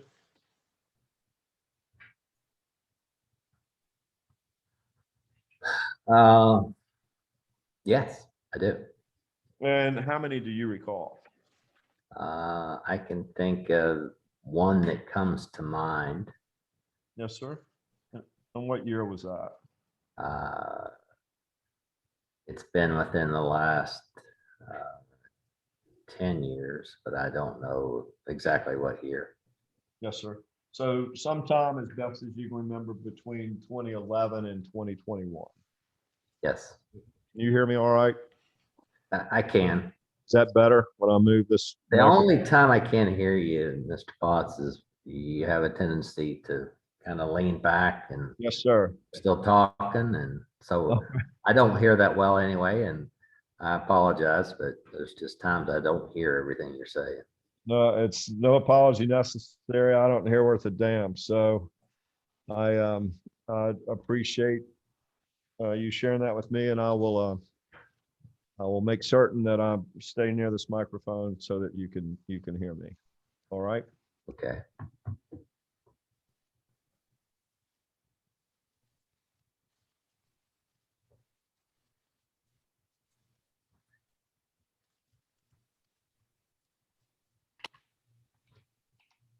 I'm going to scroll down to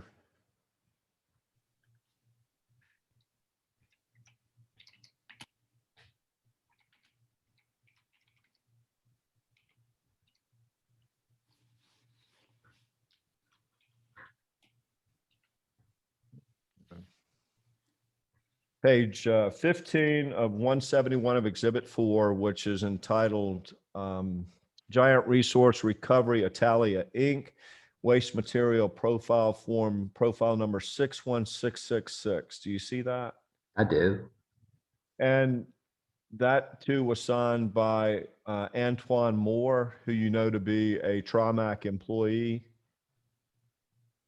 Yes, for a period of time, he was a Trimac employee. Yes. Yes, sir. And according to this document, he signed this on 11/4/14. Yes, that's correct. And this included in the chemical composition is rocks with diesel. Is that right? That's what it says. Yes. And the only reason you would send rocks is because of a spill. Is that right? That's the only reason I can think of. Yes. Yes, sir. And the next page, which is 16 of 171, again signed by Antoine Moore. Do you see that rocks and diesel? Yes, sir, I do. That too, the only reason, to your knowledge, you would send rocks for offsite disposal to Giant Resource Recovery Italia is as a result of a hazardous chemical spill. I would have to agree with that. Yes. Yes, sir. And then on to, Except that in this case, can can we back up for a second? Does it not say non-hazardous debris right there? Say again, please. At the top, does it not say non-hazardous debris on name of waste?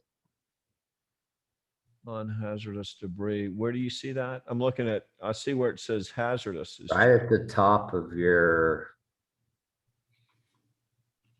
Now, come down under general information where it says name of waste. Yes, sir. Which, do you see where these are C, D, E, F? Can you tell me what section we're talking about? So go up to general information, the very first section. Yes, sir. A, general information. Yes, sir. Down on the left-hand side, go down where it says name of waste. Yes, sir.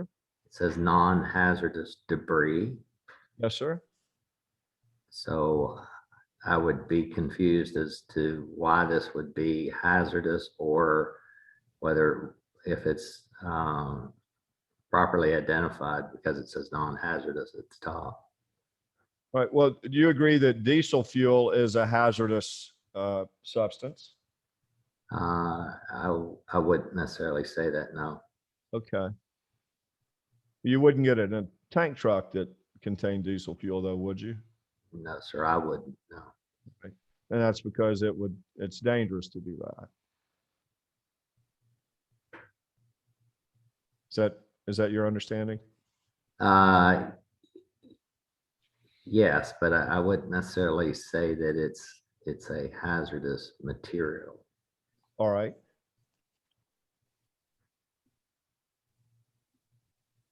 And do you have any citation for that? EPA, Code of Federal Regulations, Georgia Department of Natural Resources, any document, paper, peer-reviewed paper, anything like that that suggests that diesel fuel is not a hazardous substance?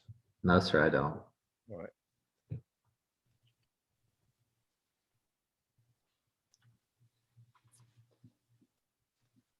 And then down to page, already did that.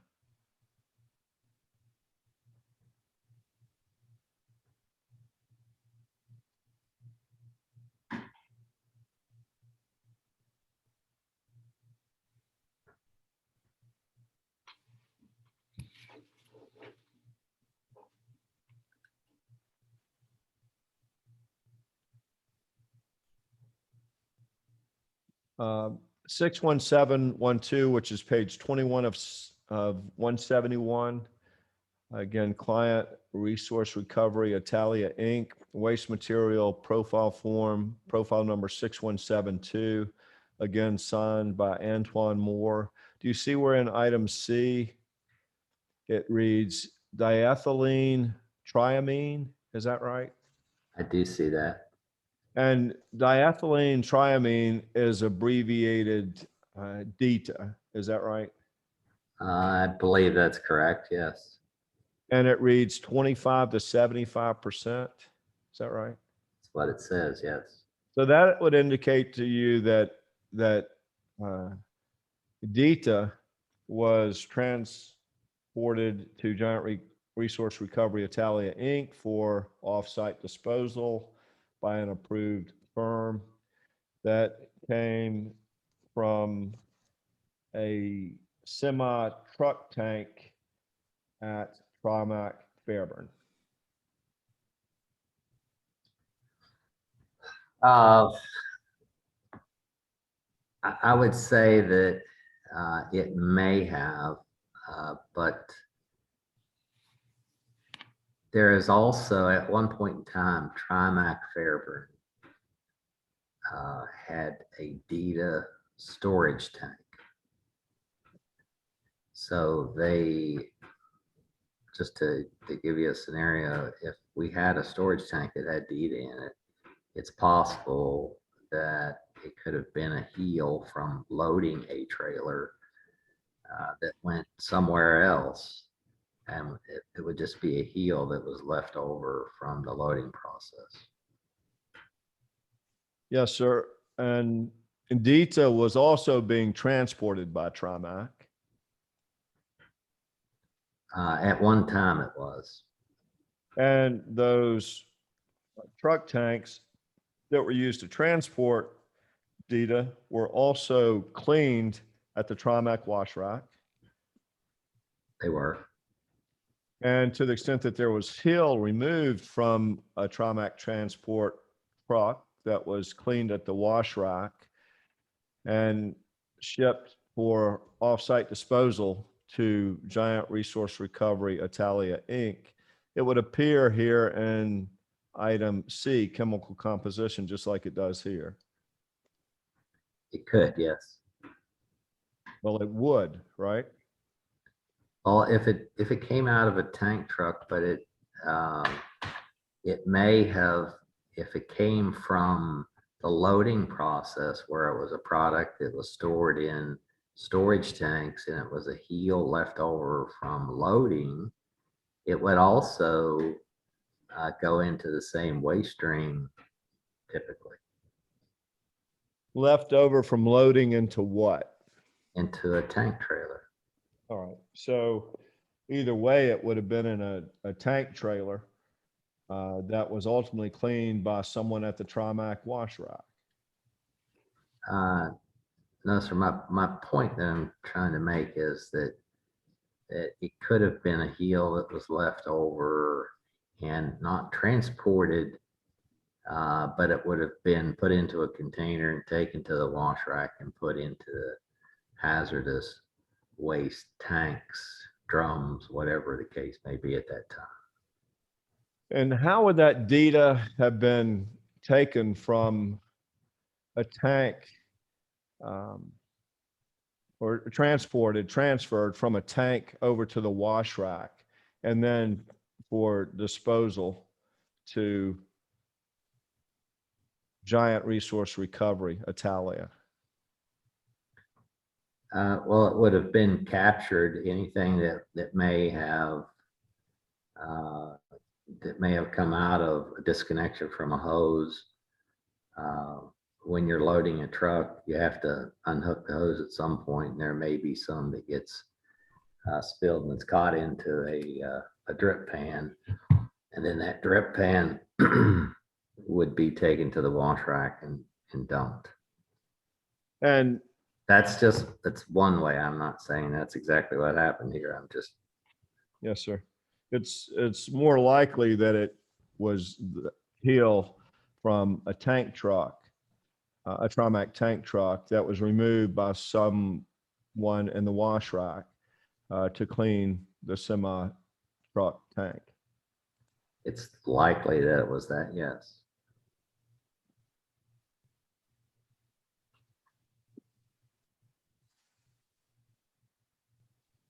And if you look here at the bottom, do you see where it says estimated volume? You see that all right? Yes, I do. 10 drums, do you see that? I do. And those drums are 55 gallons each, right? I would say that they're 55-gallon drums. That's typically what are used. And 10 times 55 is 550 gallons. Is that right? That's correct. And that too indicates that this Dita that was disposed of off-site at Giant Resource Recovery Italia was removed from a semi-truck tank that was cleaned at the wash rack at Trimac Fairburn. I don't know that for certain, but it could be.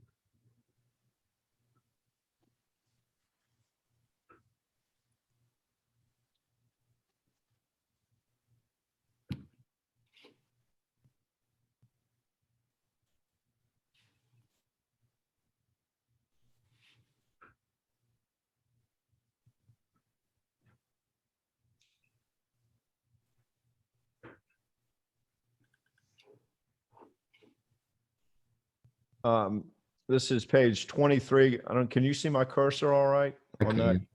Yeah, that's page 23 of 171. This at the top reads, again, Giant Resource Recovery Italia.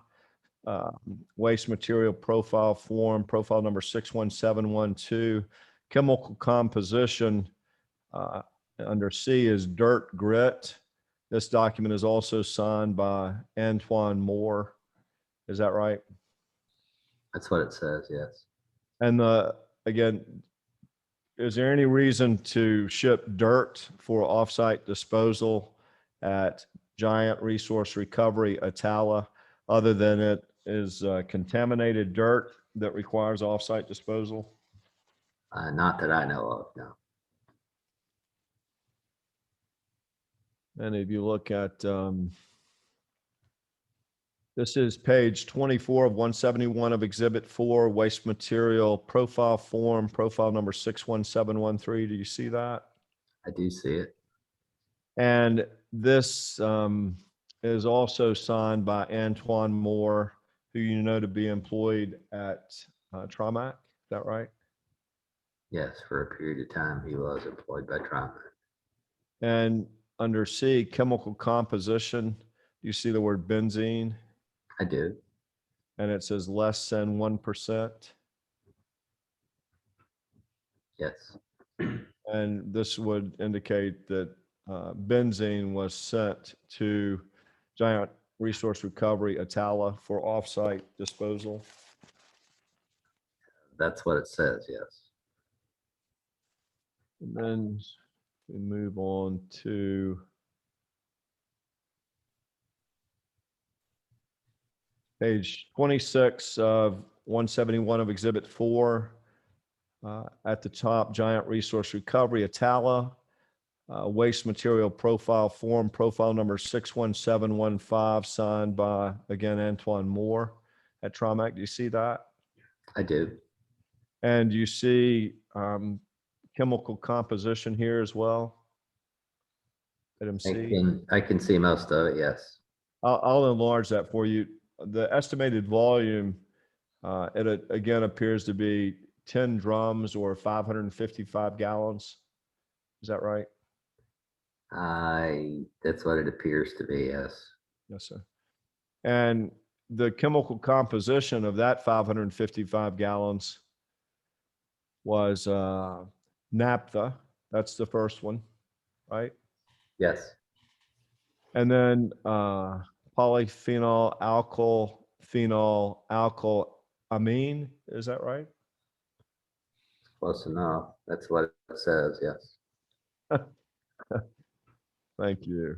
124 trimethylbenzene. It does say that, yes. 135 trimethylbenzene. It says that. H propabenzene. Is that right? Sorry, I can't read it. All right. Let me see if I can help us. No, I mean, All right. I can't make out exactly what it says. Maybe propylbenzene, but I don't know that for sure. All right. Then the next one is xylene I see that. Yes, it says that. and 2-ethyl hexanol That's what it says. and camino. Yeah, that one's kind of hard to read, but that's what it looks like. And then 123 trimethylbenzene It says that. and heavy aromatic solvent naphtha, It does say that. and then benzene. Right. It does say benzene at the bottom. Yes. And these are chemicals that would have been removed from tank trucks that were cleaned at the wash rack at Trimac Fairburn. That's what it appears to be. Yes. And then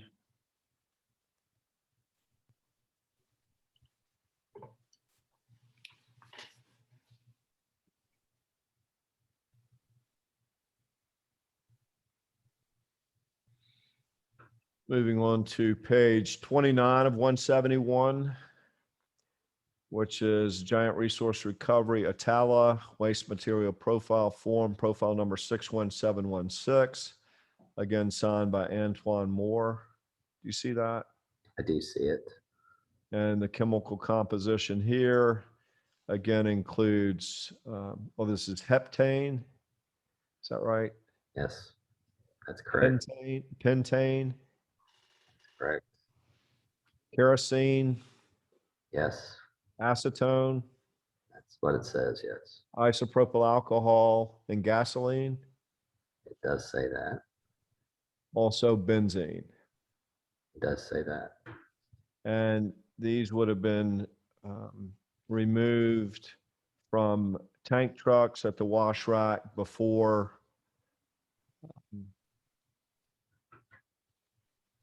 being cleaned by the wash rack technicians at Trimac Fairburn. That's what it Right. appears. Yes.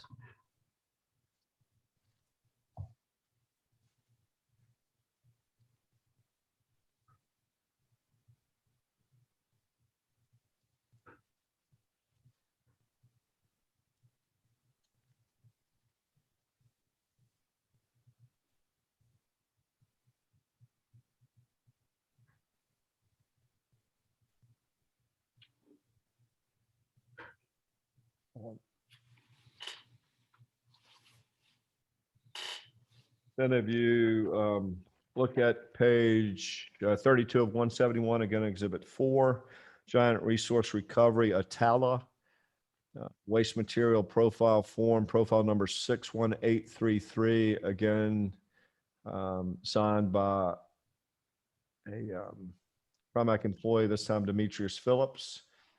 You see that? I do see that. You know Demetrius Phillips? I do know Demetrius Phillips. Yes. And when was the last time you spoke with him? It's probably been 2 years. Yes, sir. Did you like Demetrius Phillips? I do like Demetrius Phillips. Yes. Do you consider and characterize Demetrius Phillips as a hardworking employee? Absolutely. By absolutely, do you mean I- very hard? He is a hardworking employee. Yes. And he was employed at Trimac in the wash rack for a long time. Is that right? I don't know how long, but I would characterize it as a long time. Yes. Yes, sir. And you're aware that Demetrius would climb into semi-truck tanks to clean those semi-truck tanks? I'm not aware of that. That's not really what I do. All right. And did you consider Demetrius Phillips to be honest? Uh, as much as I know about him, yes.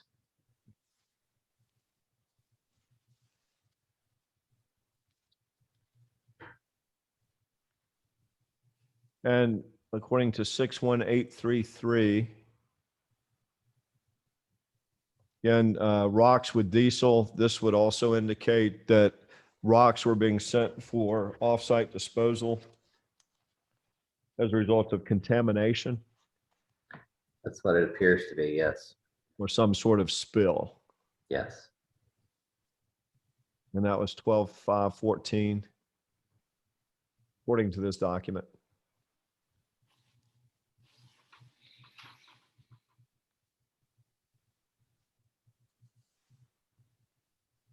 Show you what's been previously marked as, this is page 33 of 171, Giant Resource Recovery, Atala, waste material profile form, profile number 61835. Also signed by Demetrius Phillips on 12/5/14 with a chemical composition that includes oil, diesel, ethylene glycol, polyol, tall oil. Is that right? Yes. Tall. That's what it says. Tall oil, is that how you pronounce that? Polyol. Polyol. Thank you.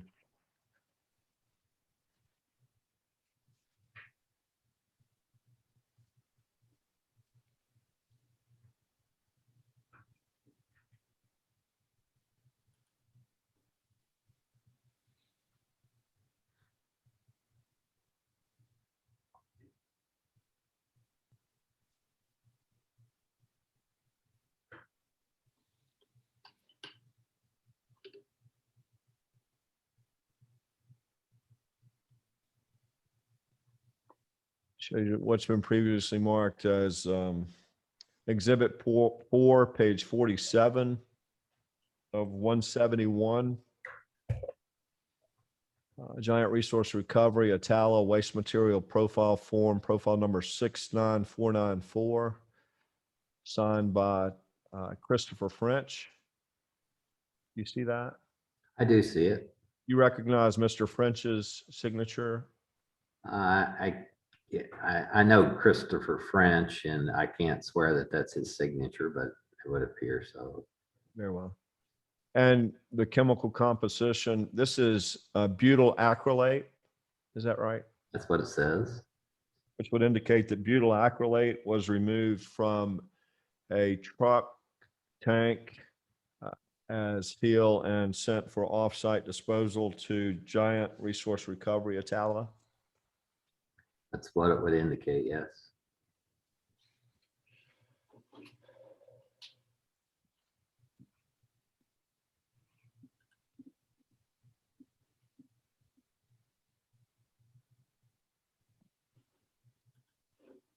I'll show you what's been previously marked as Exhibit 4, page 53 of 171. This is, again, Giant Resource Recovery, Atala, Waste Material Profile Form, profile number 61716. This appears to be signed by Antoine Moore. You see that? I do see it. According to this document,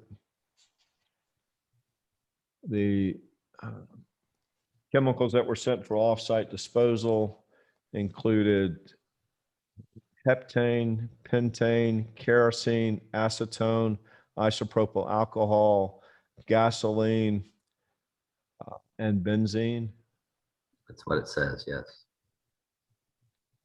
which indicates to you that those chemicals would have been removed from a semi-truck tank as fuel. I would assume that that's what it is. If you Yes. look at the process generating waste and general information, it says cleaning of transportation equipment. Yes, sir.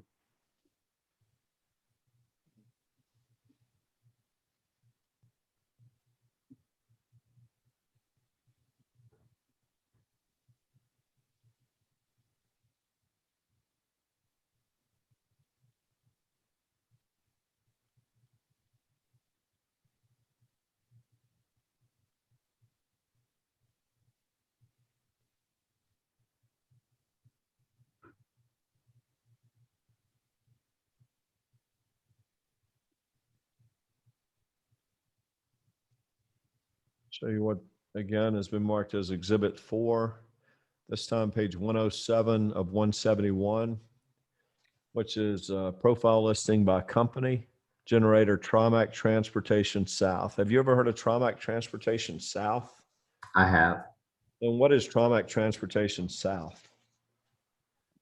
That was at one point in time, Trimac had tried to kind of provide different areas of the country with some designation, and to the best of my knowledge, that's just how it came out south. And is Trimac Transportation South now part of Trimac Transportation? Yes, Does Trimac Transportation South do any business, to your knowledge, separate from Trimac Transportation, Inc.? I don't know. What is the relationship between Trimac Transportation Leasing, Inc. and Trimac Transportation, Inc.? I can't tell you that. You would agree that chemicals transported by Trimac and cleaned from semi-truck tanks include butyl acrylate? I mean, I don't know that. All right. And phosphoric acid solution? I don't know that either. All right.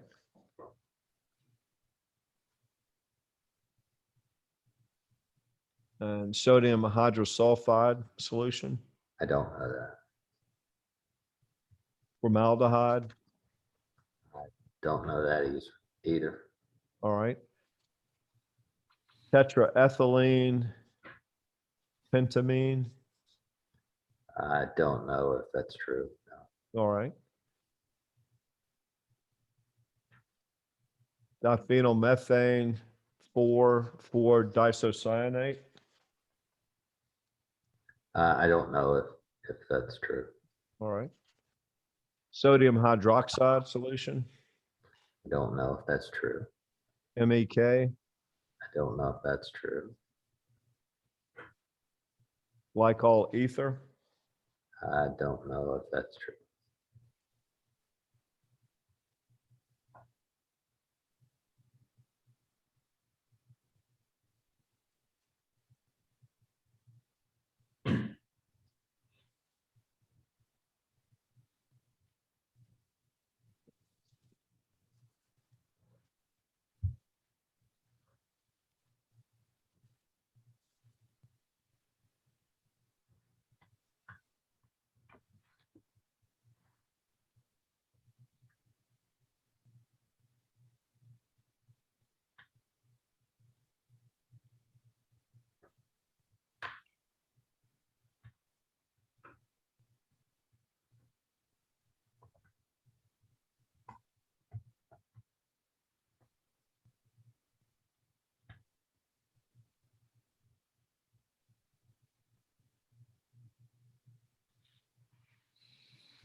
All right, I've got 12:32.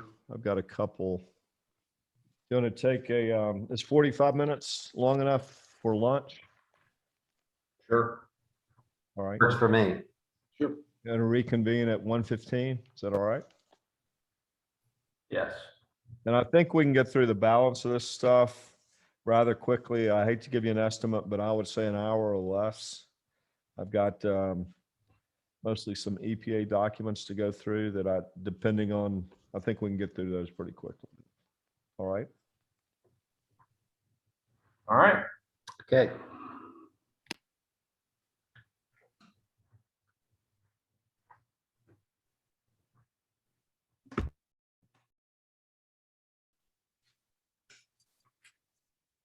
This is number 5, right? Correct. Thank you. You're welcome.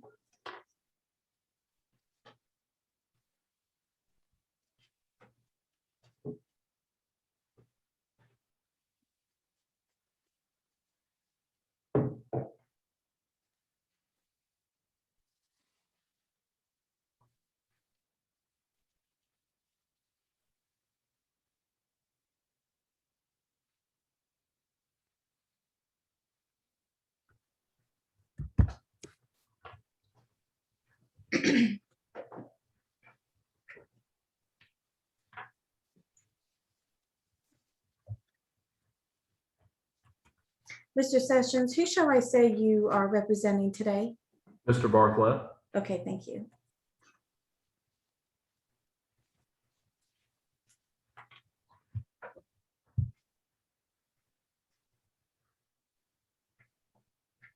You ready to proceed, Mr. Barthlow? Yes. Show you what's been previously marked as Exhibit 5 to your deposition. Also sent that to you in the chat. Have you ever seen that document before? Yes, I've seen it. All right. And did you complete this? I wouldn't have completed it on my own, no. Who completed it? It would have been a combination of myself and Annie Brock Rogers. And who? Stephanie Rogers. Stephanie Rogers. Yes. And you signed it, is that right?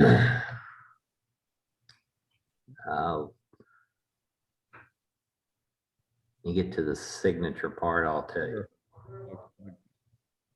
Fair enough. Looks like I lost it.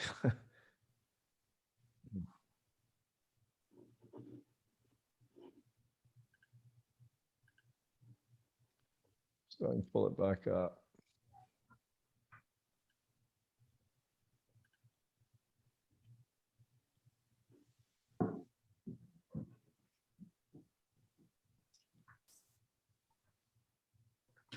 All right.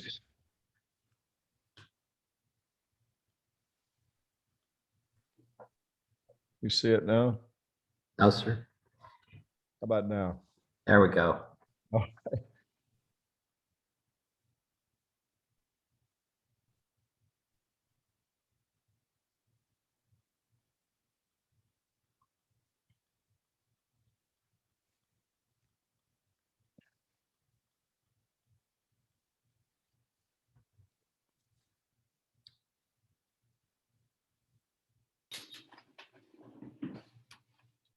Is that your signature? Yes, sir, it is. And immediately above your signature is your handwritten name. That's correct. And this is your signature on an application for stormwater permit. You'd have to go back to the top. I Sure. don't know. It's fine. See that? No, sir, that's not stormwater. Oh, wastewater. Yes, My sir. apologies. Yeah. This is your signature on an application for an industrial wastewater permit for Trimac Transportation Fairburn. Yes, sir. And the business mailing address is 6800 McLaren Road. Attention, Kim Barthlow, that's you. Yes. The signatory authority of the facility, Trimac, is Karlan Kim Barthlow, that's you. That's me. And do you know who made the application for the wastewater permit at the Trimac Atlanta facility? I don't know. That would not have been your responsibility, though. It's possible that I was involved in that application also. But my guess is, I mean, these permits are only for just a few years, so it would depend on the year. Yes, sir. Do you recall applying for a permit for Trimac Atlanta? I don't recall that, no.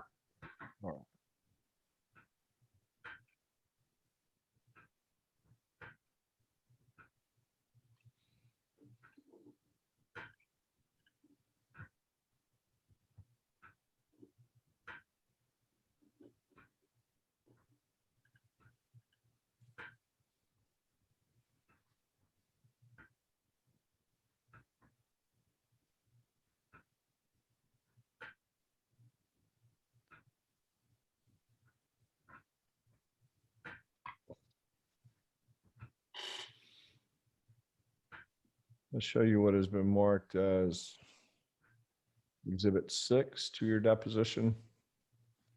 You ever seen that document before? I don't recognize it, no. This is an RCRA inspection report, file copy dated August 7, 2018. Responsible official Karlan Kim Barthlow, that's you. Yes, Environmental and property manager 770-964-4848, extension 212. yes.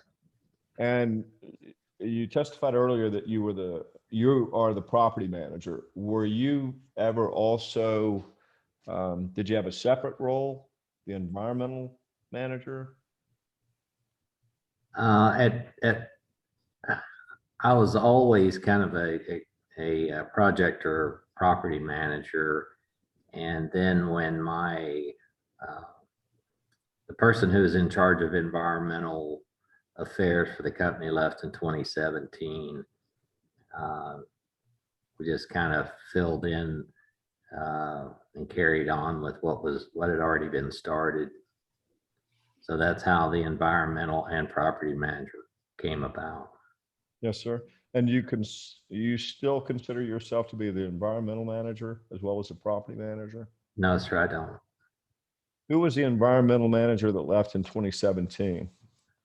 Travis O'Banion. You mind spelling that, please? It's TravisObanion.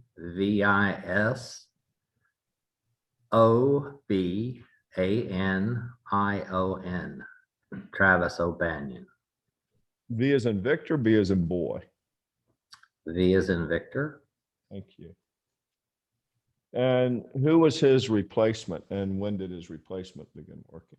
Actually, there wasn't a replacement, and that's where myself and Stephanie Rogers kind of took on some of this because Stephanie worked for me, I worked for Travis, and we were doing some of the environmental work for Travis under his direction. Yes, sir. I was never given the role of environmental manager. We just kind of took this on, and ultimately Devin Wilmington would have been Travis's replacement.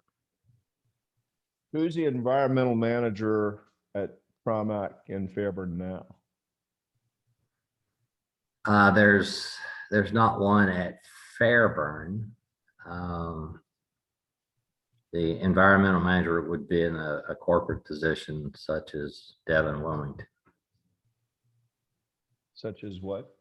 As Devin Wilmington, she's the Alright. environmental manager now, but she's not located at Fairburn.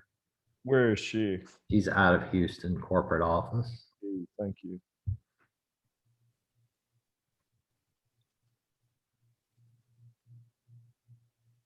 Have you ever attended a Trimac function in Texas between November 1st and December 31st?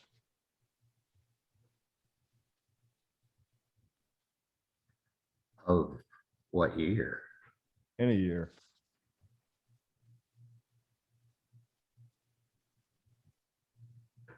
Would have to say, I believe I have, yes. All right. And do you attend that every year? No, How often have you attended it? I can't say. I would, my guess would be that it's maybe 2 or 3 years, And 2 or 3 years. what do you refer to that function as?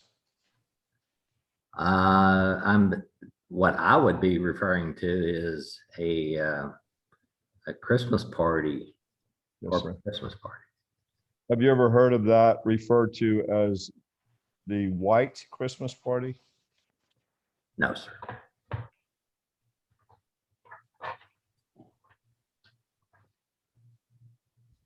Are you aware of Trimac hauling white flour? I am not. All right. To your understanding, does Trimac haul chemicals? Yes, they do haul chemicals. Yes, sir. Have you ever known them to haul foodstuffs like white flour Not to my knowledge, no. or eggs or bacon or anything like that? Not to my knowledge, no.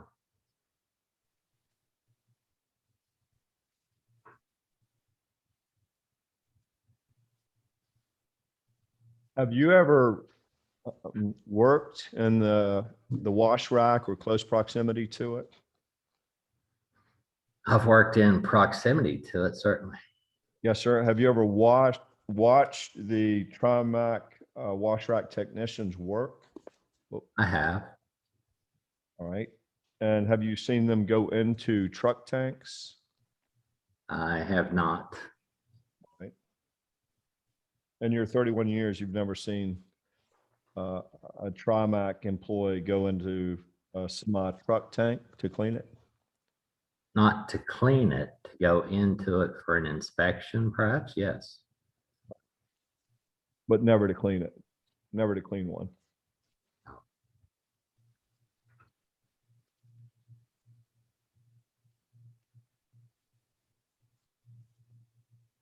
Have you ever seen wash rack technicians with a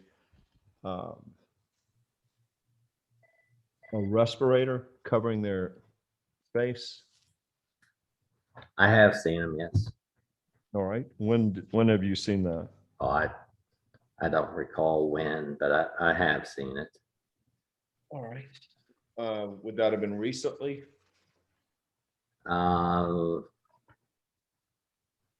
can't think of any time recently that I've seen that, no.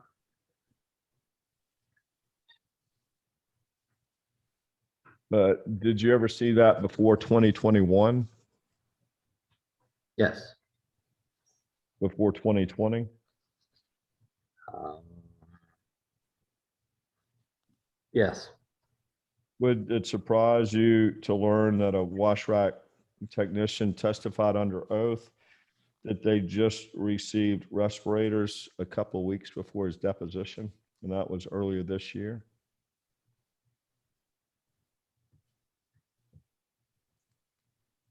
I'm not really sure what you mean when you say they just received respirators. Are you saying they were distributed to everyone? Or are you saying that they were never available? I'm not sure what your question is. Sure. Madam Court Reporter, would you read back my question, please, ma'am? See if Would it surprise you to learn that a wash rack technician testified under oath that they just received respirators a couple weeks before his deposition, and that was earlier this year? That would surprise me. All right. And that the same wash rack technician also testified that prior to that, they'd never been provided with respirators.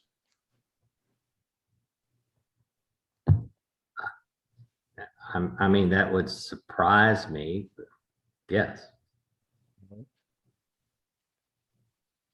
Now, are you aware of the caustic washes being moved from Fairburn to Atlanta? No,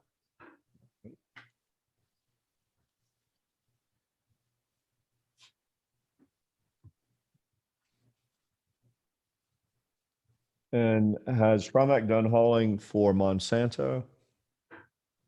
I don't know that. You don't know? No, sir. Do you know whether Trimac has hauled Roundup for Monsanto? I don't know that. You know whether Trimac has hauled Roundup? I don't know that.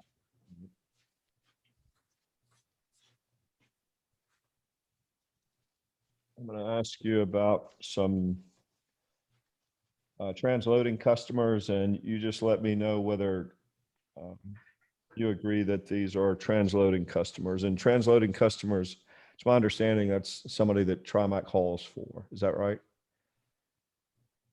That's not my understanding, no. All right. Well, what does that mean? Transloading customer to me would mean that we transfer their product from, say, rail car to a truck, or rail car to a storage tank, and a storage tank to truck. That's what I would consider transloading. And then the hauling, the chemical or not? No, but my understanding is there's, and this is an operations question, really. It's not my area, but my understanding would be that transloading is just transferring product from container to container, and transportation is a separate issue. All right. And so if it was transferred from a rail car to a semi truck tank, then Trimac would go ahead and deliver that, or you're not necessarily, or do you know? It could be Trimac that would deliver it, but it could be transferred to some other truck line. All right. So there, Trimac is also engaged in the business of transloading or moving a chemical from a rail car to a semi truck tank, and not transporting it from there. Is that right?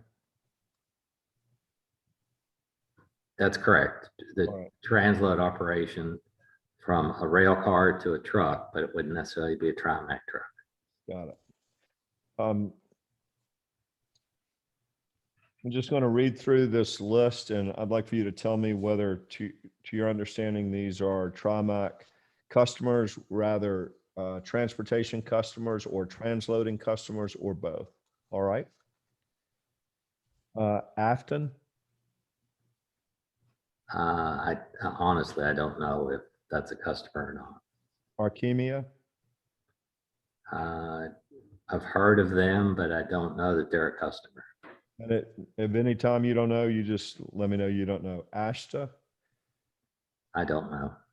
BASF, They've been a customer. Cryotech, I'm sorry? Cryotech, Cryotech. I don't know. All right. DAE, DAE, space HA, I don't know. DuPont, They've been a customer. Dow, I don't know. Dow Chemical Company, you don't know? Are you referring to just the Fairburn facility now? Well, I'm talking about Trimac, but yeah, out of Fairburn as well.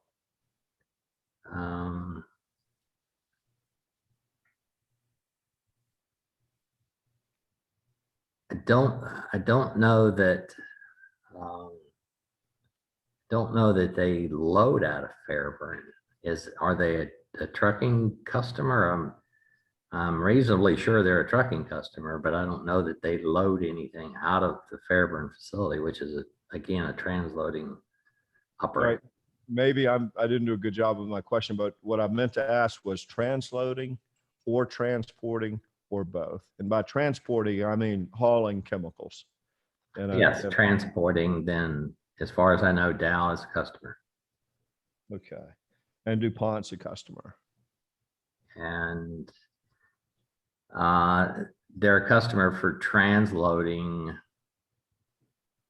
We used to do drums with them, I believe. All right. And my question is either or both? Is that? Okay, so all right, Yes, sir. try it again. All right. Well, the Dow Chemical Company is a Trimac customer at their Fairburn location. Is that right? I think they're just a transportation customer. I don't know for sure. All right. But I mean, obviously in 31 years, you hear these names, and at one point in time, Dow was certainly a transportation customer. All right. And you don't know whether they were a transloading customer. I don't know. DuPont was also either a transloading or transportation Yes, customer or both. that's correct. What about Eco Energy? They were a transloading customer and may have been a transportation customer. All right. And Equistar? I'm not sure. All right. Lyondell? I think Lyondell is, but I can't be certain. All right. What about Huntsman Chemical Company? At one point in time, they were a customer, as far as I know. All right. Chimera, Kemira. Yes, they would have been a transloading customer, perhaps a transportation customer, but again, that's really not my area. Understand. You would defer to somebody in operations. I would, absolutely. Yes, sir. What about Maxim? I don't know. All right. Occidental? I don't know that one.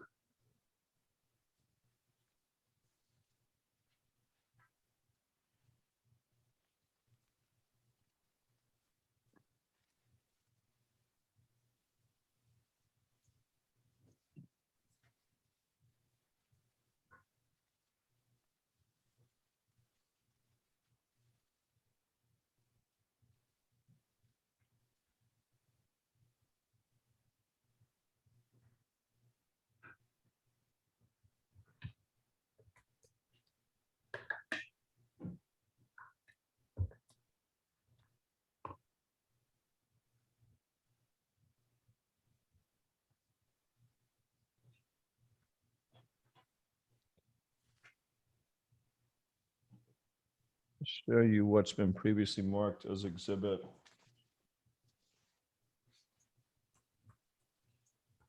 Seven, is that right, Madam Court Reporter? Yes. Thank you.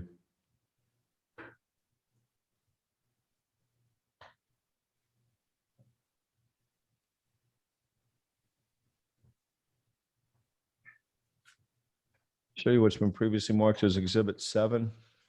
Have you ever seen that photograph before or that post? Sir, I haven't. You have not? No, sir, I have not. Do you know Brad Pierce? I do know Brad Pierce.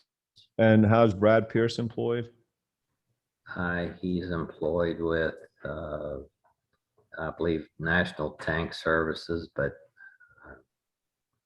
as far as I know, it's National Tank Services. Yes, sir.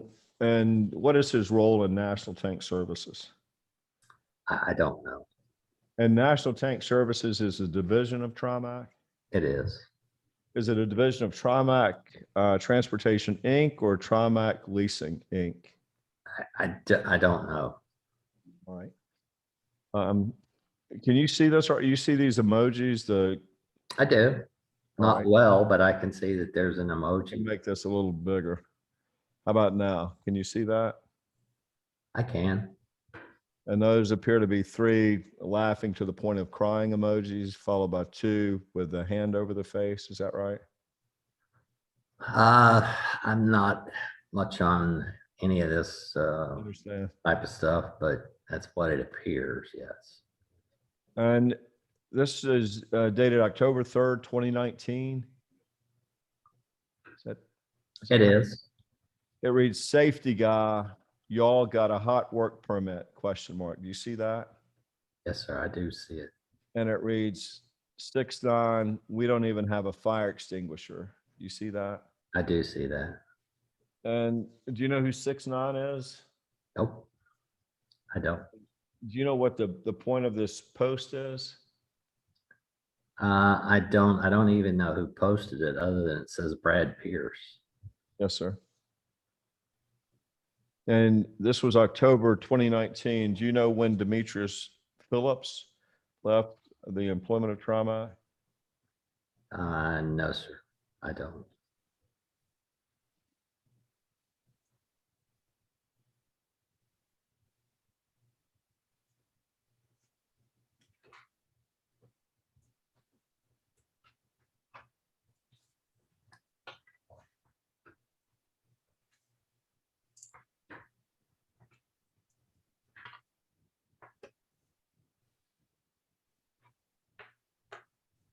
I'll show you what's been previously marked as Exhibit 8 to your deposition, which is an affidavit of Ken Cooper.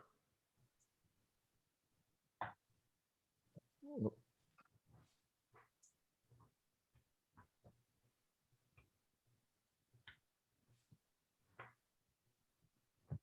ever seen this document before?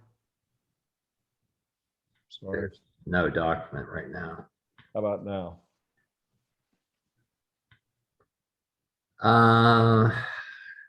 No, sir, I have not. All right.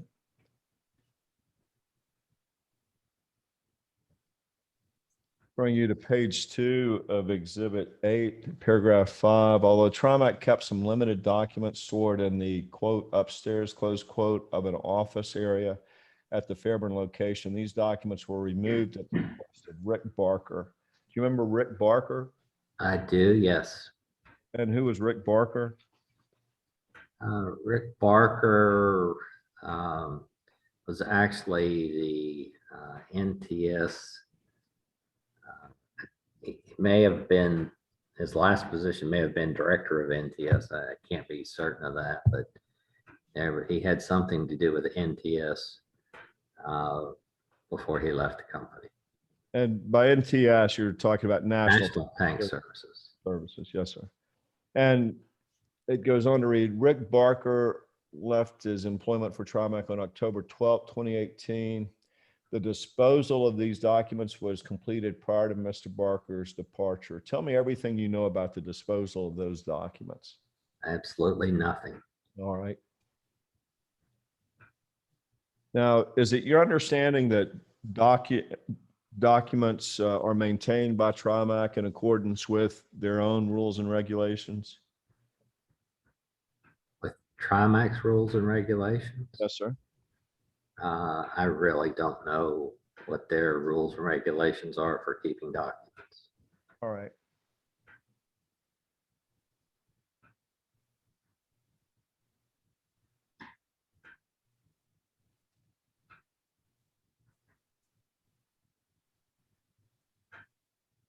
I'll show you what has been previously marked as exhibit number 9 to your deposition,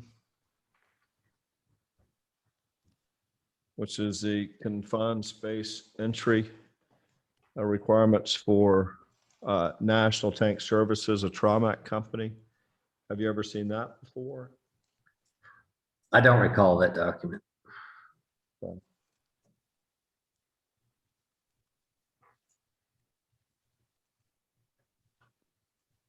I'll refer you to page 14 of exhibit number 9.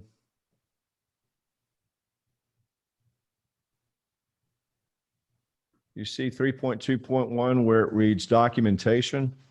Yes, You see 3.2.1E confined space permits are to be kept on file for 10 years. I do see that. And you agree that 10 years prior to 2019 would be 2009? Yes, I would. Is there any reason to your knowledge that Trimac would have destroyed or gotten rid of any tank entry permits in violation of their own rule here at page 14? I don't know of any reason that they would do that, no. And Trimac has maintained electronic documents since at least 2009. I can't tell you that either. All right. Well, how long have you had a computer at Trimac? I've had it for, I don't know, at least 15 years. So that would take us back to 2005 or earlier. Is that right? Sounds right. So, and of course, when you use a computer, you create and send electronic documents. Is that right? Typically, yes, Yeah.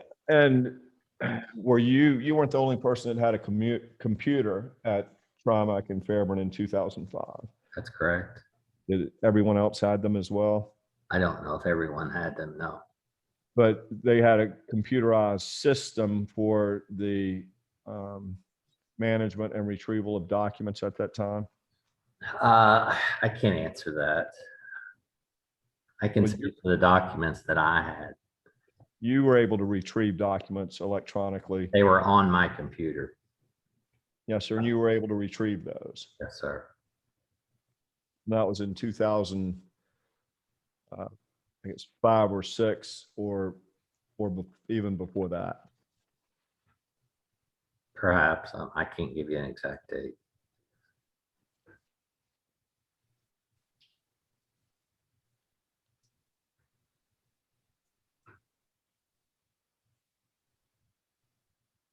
Are you aware of an OSHA regulation, a 29 CFR 1910.1020 that requires documents that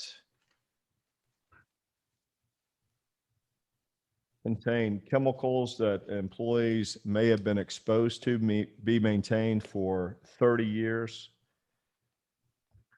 Are you referring to safety data sheets? No, sir, I'm talking about a chemical exposure regulation. No, sir, I'm not familiar with that. No.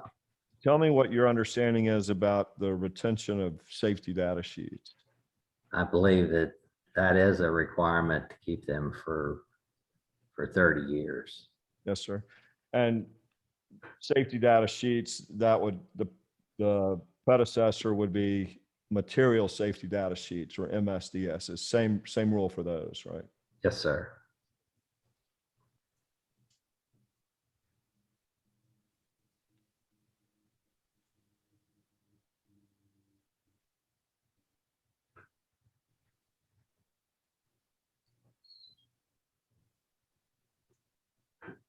I'll show you what's been previously marked as exhibit.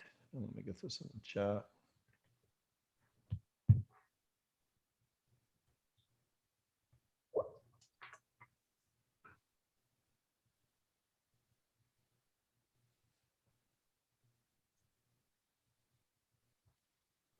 As exhibit 10 to your deposition.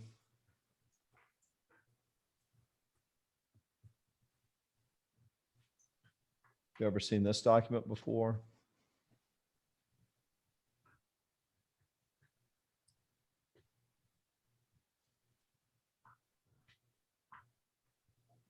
You want me to make that larger? Is that No, I just need a minute to all right? kind of understand what it is.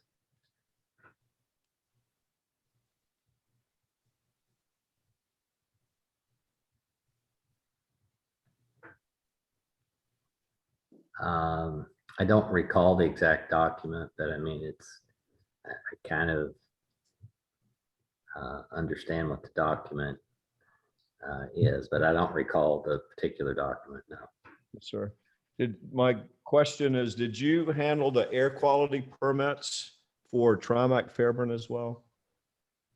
Actually, that wasn't my direct responsibility, but I may have been involved in a permit application for air quality. Right.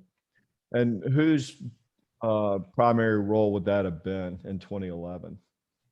Travis O'Banion.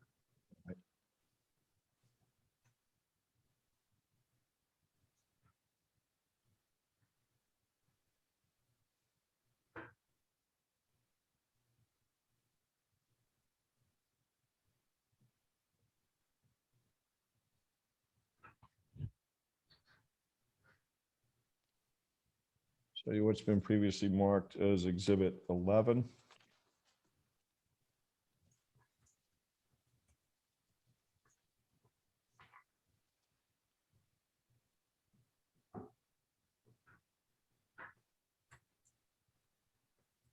You ever seen this document before?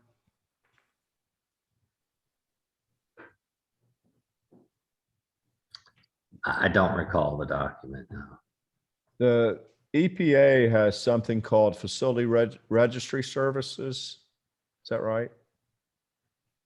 If you know. I don't know that. And for Trimac,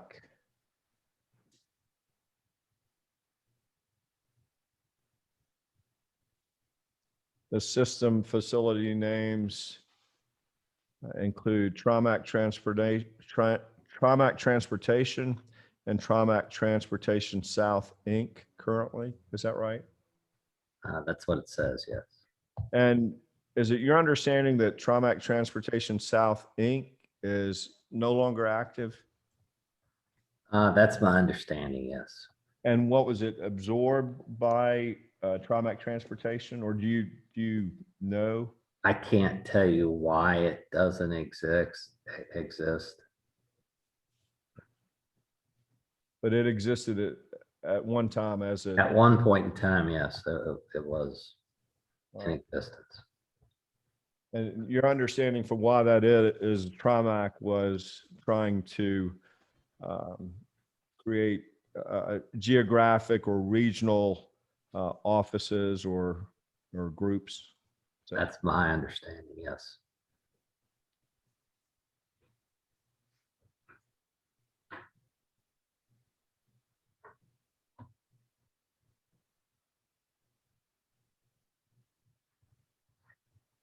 show you what's been previously marked as exhibit 12 to your deposition,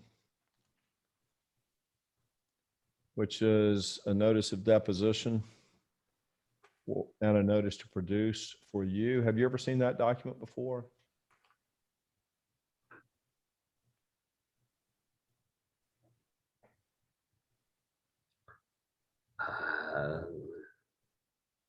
I don't think I've seen it, no.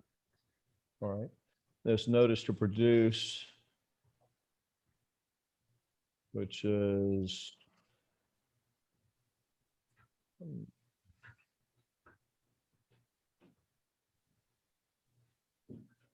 79 paragraphs. Have you ever seen that before?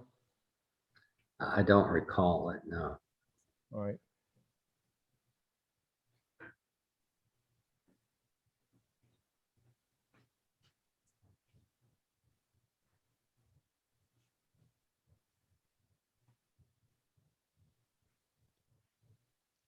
Show you what's been previously marked as Exhibit 13 to your deposition.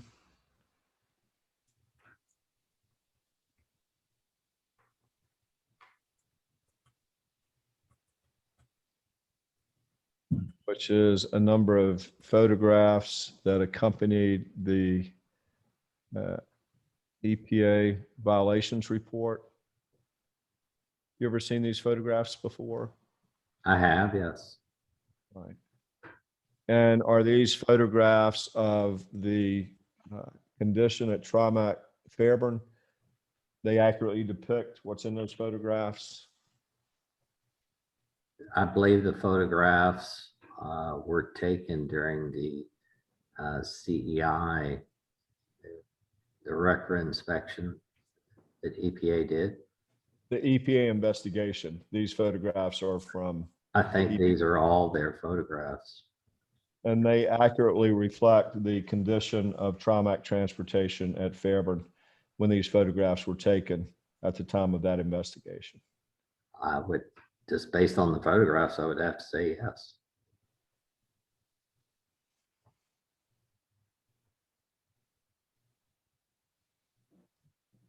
So it's been previously marked as exhibit number 13. 14.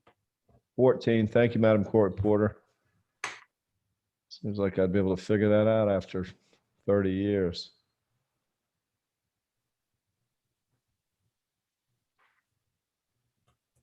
Does this photograph look familiar to you? The photograph doesn't look familiar, but I recognize the face. And who is that? Clarence Glenn. Yes, sir. And is that what Clarence Glenn looked like when he was employed at Trimac Transportation? Pretty much, yes.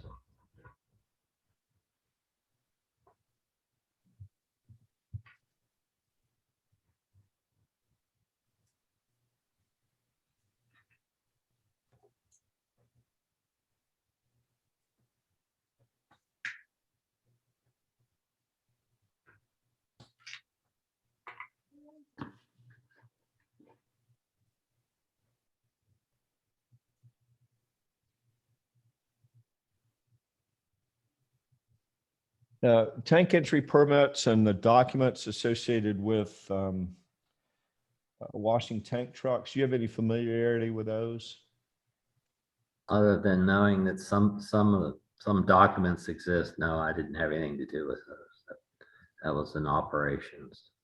Are those, did you review those as part of your role at Trimac currently? No. Have you ever reviewed those in your capacity as a property manager at Trimac? I'm sure that I've looked at them, but as far as being in an official capacity, no, I wouldn't have reviewed them. And do you recall why you would have looked at those?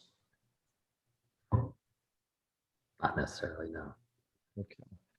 Is it your understanding that documents generated in connection with cleaning a tank truck include bills of lading, SDSs or MSDSs, a shipping manifest, a wash rack work order, a wash request, ultimately an invoice, and if a technician went into the semi truck tank to clean it, also a tank entry permit? I need you to repeat the question, please. Sure. Do you mind? Well, why don't I do it one at a time? Uh, Do you agree that before you wash a tank truck, um, one of the documents that needs to be provided is a bill of lading? I think that's what's supposed to happen. Yes, sir. Also, or in lieu of a bill of lading, a shipping manifest? I don't know if in lieu of is acceptable, so I can't answer that. So a shipping manifest would, in your view, be required in addition to a bill of lading? Perhaps, yes. And then before you wash a tank truck, especially when there are hazardous chemicals involved, that you would need either an MSDS, material safety data sheet, or what's now known as an SDS, safety data sheet. That would be my recommendation, is to always, regardless of whether it's hazardous or non-hazardous, to have the SDS. Yes, sir. And the reason that would be your recommendation is what's in that SDS is needed to ensure the safety of the Trimac employees cleaning those semi-truck tanks. Not only the safety, but you would have to understand the consequences to the wastewater treatment system, as well as just understanding how you would go about cleaning the particular trailer. Yes, sir. And that's why this is in the PMP too, right? Should be, yes.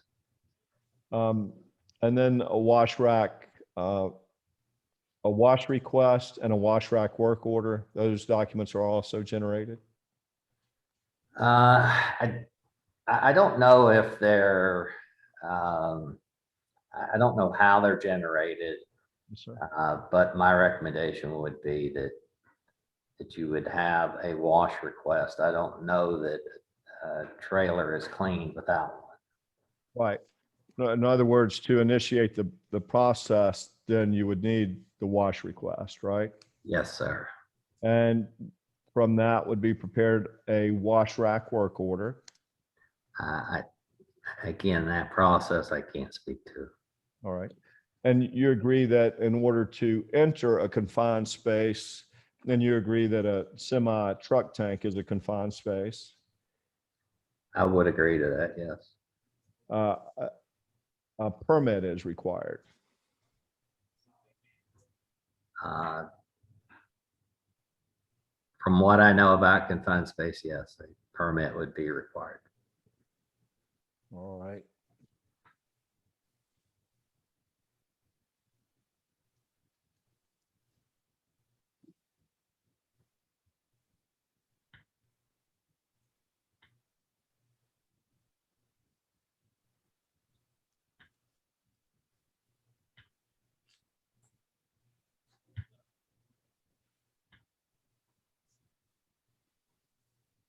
I'm going to show you what we'll mark as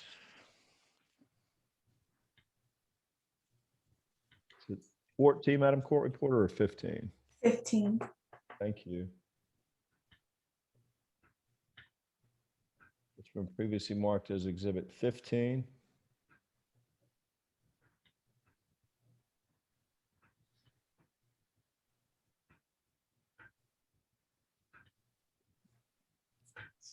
This is the pollutant management plan for Trimac National Tank Services, a Trimac company for Fairburn Facility 6800 McLaren Road, Fairburn, Georgia.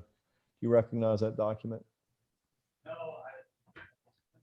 I recognize it just for what it says right there, but I mean, I haven't seen the whole document, so it's hard to say.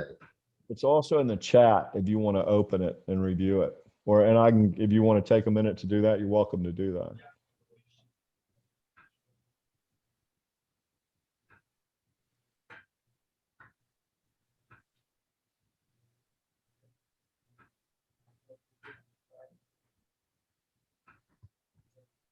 Can you go back to the top for a minute? Sure. Here. Okay.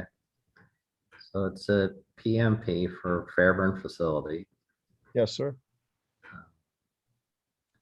Again, without looking at the entire document, I don't want to say that, yeah, I know exactly what that is. All right. You want to, I sent it to you in the chat. If you want to open the document and review it, I'm happy to wait for you to do that. Sure. Yeah, Jim, let me see if I can get it pulled up on his computer. Do we just want to take a 5-minute break? Sure. Okay. 5 minutes, all right with everyone? Oh, there he is. All right. Mr. Barthlow, have you had an opportunity to review exhibit number 15? 15? Yes. Thank you. Exhibit number 15. If that is the PMP, the answer is yes. All right. And if you look on page 4 of 16, is that your signature? I don't have anything on my screen. My apologies.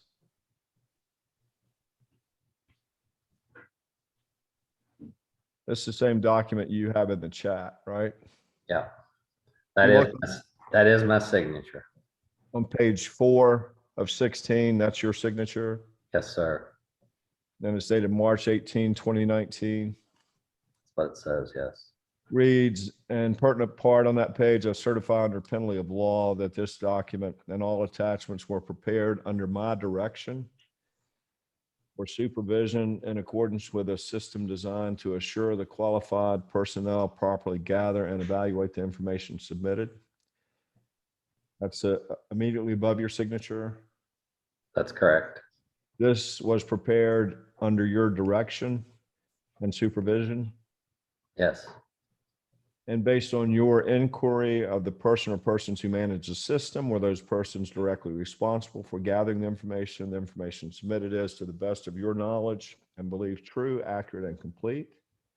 Yes. that's correct. And when you sign this, you're aware that there are significant penalties for submitting false information, including the possibility of fine and imprisonment for knowing violations. Yes, And this PMP that was prepared at your direction and under your supervision is accurate and truthful. based on the information that I was given, yes. Yes, sir. And if, for instance, a facility location, NTS, that stands for National Tank Services, Trimac operates a tank truck cleaning facility at 6800 McLaren Road, Fairburn, Georgia, right? That's correct. And facility operations, Trimac Transportation provides transportation and maintenance services for both liquid and dry bulk chemicals. That's correct. Trimac also provides transfer and storage of bulk chemicals, interior tank cleaning, limited interior rail car cleaning, and exterior cleaning and brightening of tank trailers and trucks. That's correct. And by interior tank cleaning, you mean cleaning the interior of a semi-truck tank? That's correct. Tank Or- trailers, the trailer portion, yes. Okay, yeah, so you call it, what, you call it the, Tank trailers is what it's Tank referred to here. all right.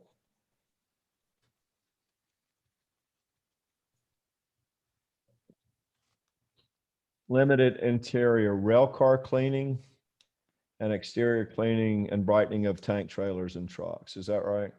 That's correct. And the rail car cleaning, you're aware that Trimac employees would also go into rail cars and clean those as well. I am aware of that, yes. And you're aware that Trimac employees would go into tank trailers and clean those as well. I don't think that was a normal practice. I don't want to say that I was aware of that, no. All right.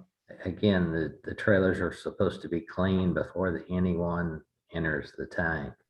That's to the best of my knowledge. All right.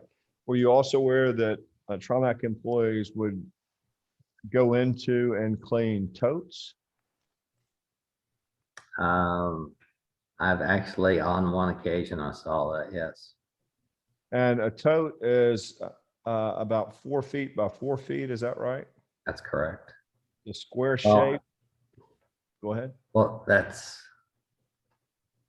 one type of tote is that size. There are other totes that are taller. That just depends on how many gallons, what the volume is of the tote. It could be taller, but basically they're 4 feet square in different heights. And Trimac employees, and indeed you've seen it, climb into a 4 foot by 4 foot tote and clean those inside. I have witnessed that, yes. And those are also confined spaces, the totes. That's correct. Rail cars are also confined spaces. That's correct.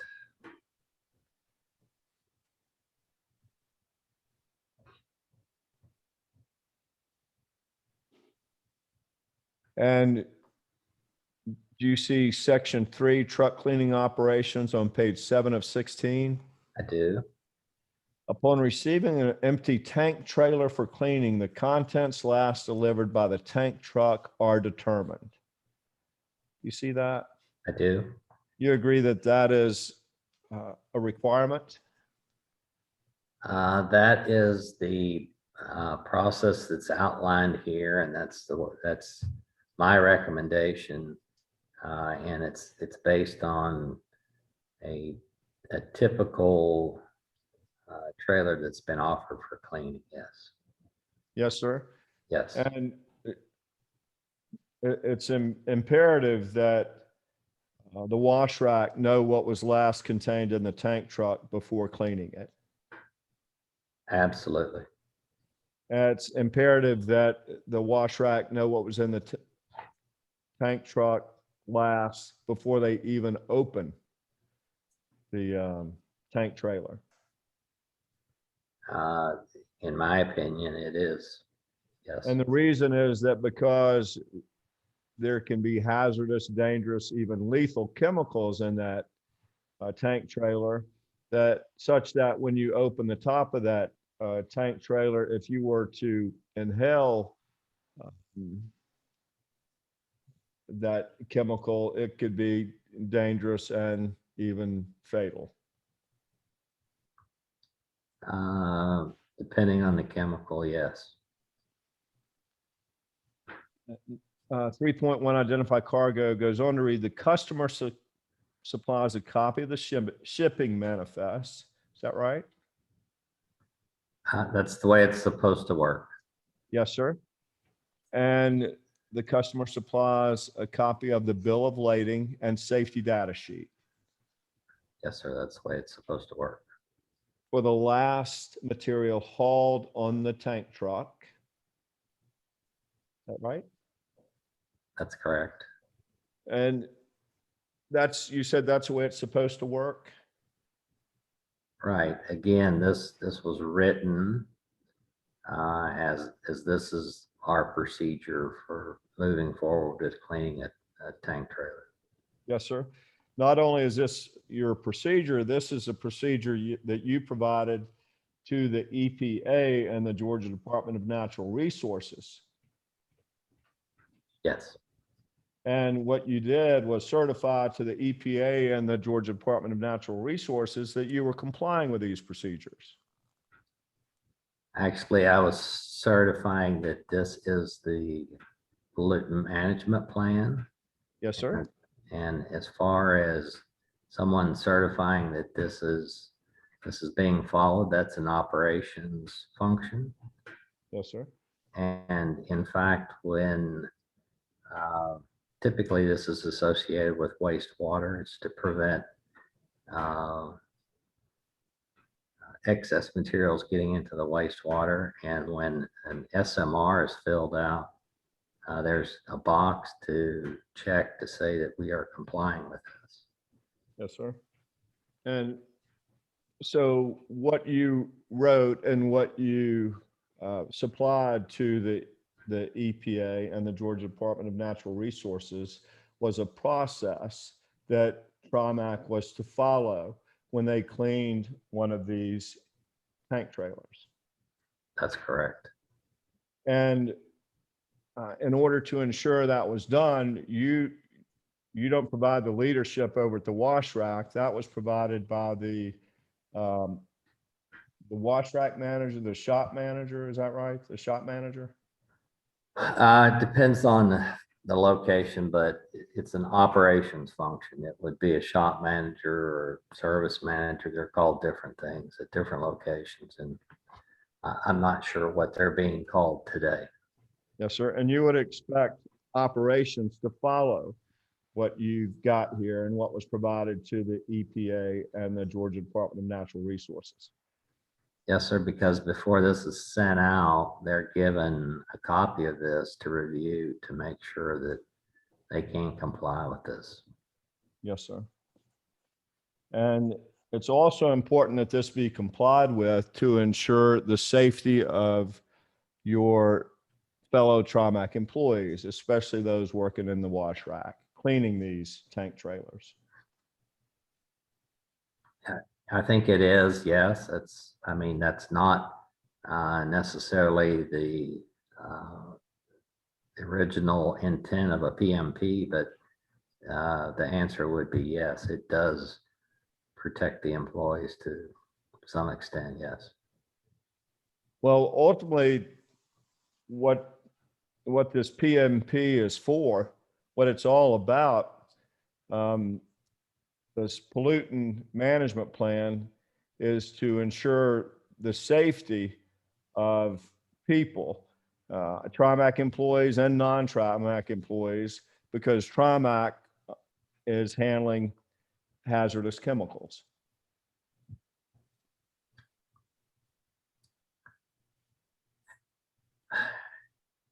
It's not really a safety document. PMPs, as I understand it, were originally developed as an alternative to doing some testing according to the federal regulations for tank equipment cleaning. And I would say that, in reading this by default, it does, if followed, it would protect both property and employees. Yes, sir. Well, the Environmental Protection Agency is by definition there to protect the environment.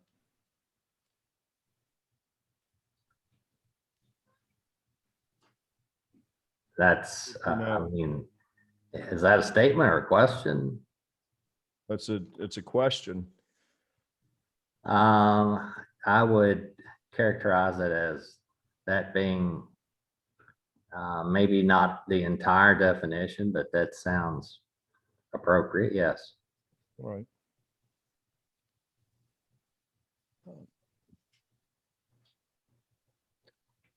Uh, 3.1 on page 7 goes on to read, this information is used in determining POTW compatibility, the management method for any residual material, parenthetically hill, in the tank truck, and the proper tank cleaning solution to be used.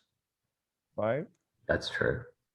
That's the language that is in the PMP that was prepared under your direction and you expect to be followed. That's correct.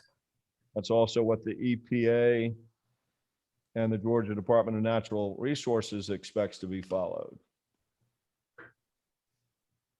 I have to say that that's correct, but I would also tell you that I'm not certain that this went to Georgia EPD and EPA. I think originally it went to the POTW, but I could be wrong. Went to what? Originally, I think it went to the POTW, publicly owned treatment works, Yes, sir. where our wastewater would go. Again, that's the original intent, as far as I know, for PMPs. So I'm not prepared to say that it went to EPA or Georgia EPD. Well, you're aware that it's a part of your water treatment plan that's submitted to a governmental agency. Yes, And you're aware that there are state agencies that operate either at the direction of federal regulations or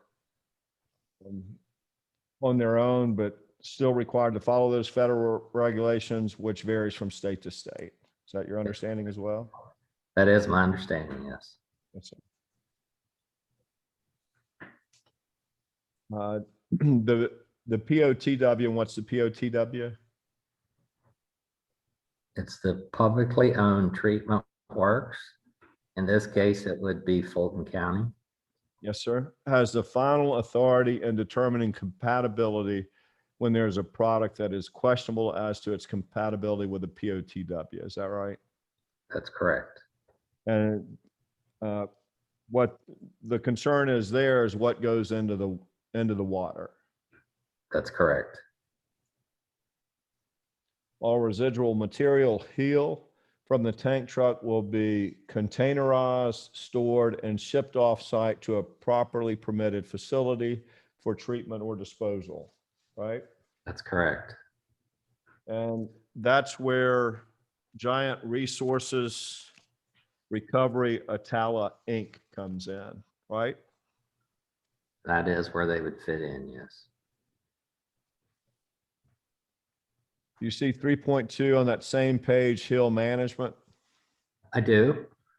Based on the shipping manifest for the most recently shipped material and other appropriate information, the proper Hill management technique, e.g. storage in drums for disposal off-site and or return to the carrier, will be determined. That's correct.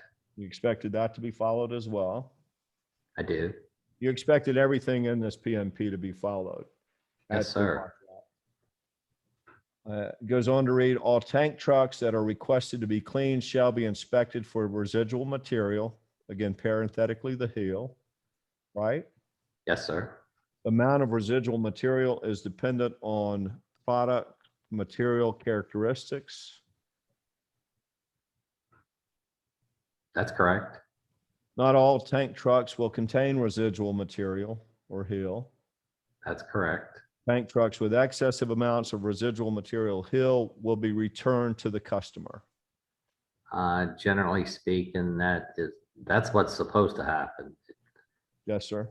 And what happens is, depending on the amount of the heel and how much waste has to be disposed, there would be some contact between Trimac and whoever owned that residual regarding what they wanted done with it and the cost associated with that disposal. Is that right? That is right. Goes on to read, quantities of hill that are considered excessive will be drained from the trailer and placed into an appropriate container before the trailer is cleaned or pre-rinsed. Right? Yes, the ones that are not considered excessive will be drained.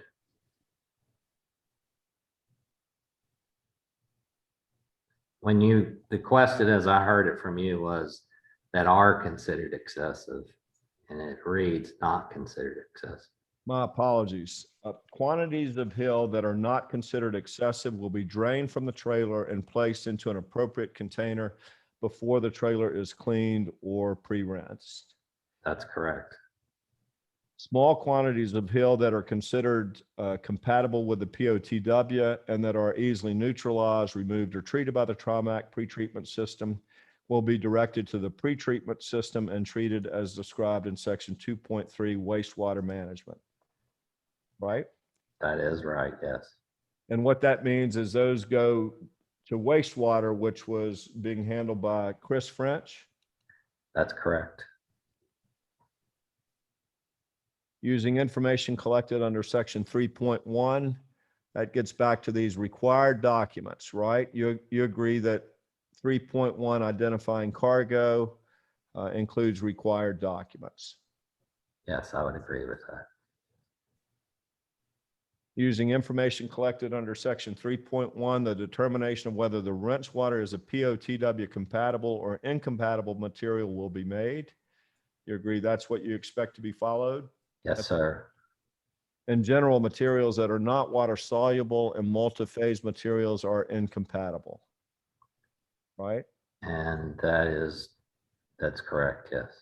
And what's a multi-phase material?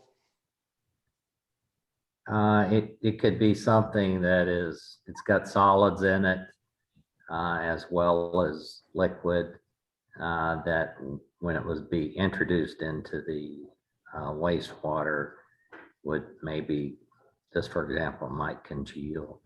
And you'd have a difficult time removing it from the wastewater. Right, something that might transform to be problematic when it mixed with water. Yeah, because most of the time those aren't going to mix with water. That they will not be, right? Yeah, because they're not water soluble would be one part of it. And the multi-phase is the other part. Well, there are also chemicals that you can't come in contact with water, right?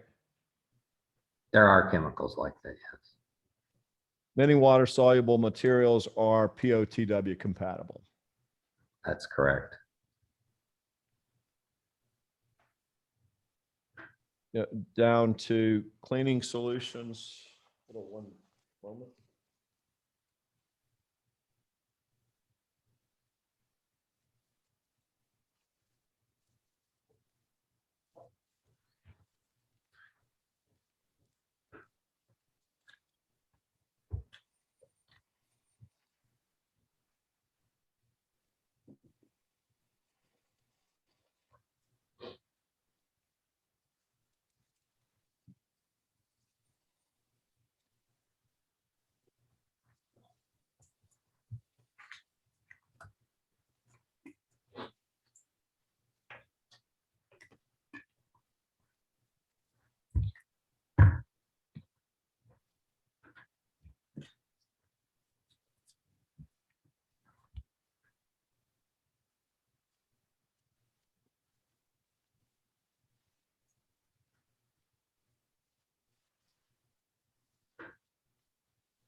Show you what has been previously marked as Exhibit 16 to your deposition.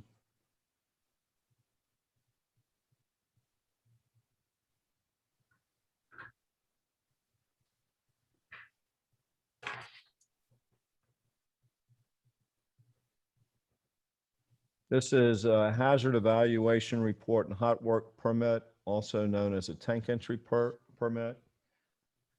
You ever seen one of those? I have seen it, yes.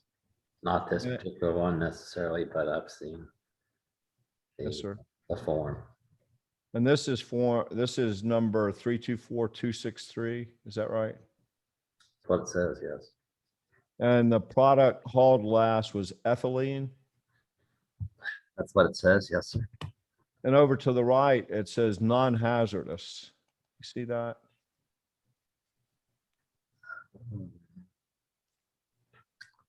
That's a little small. I can't.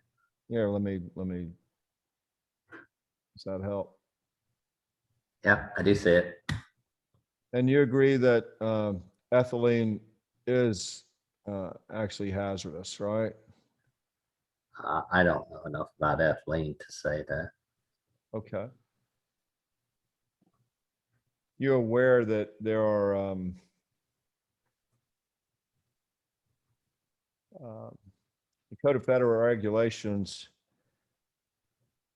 defines what's hazardous and what's non-hazardous, right? That's correct. It's CFR 45, is that right? I don't know if it's what CFR it is. All right.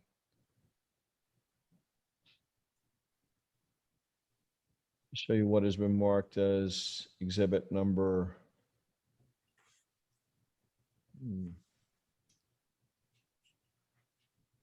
What takes me so long, I've got to move these screens around to get these documents into chat, so.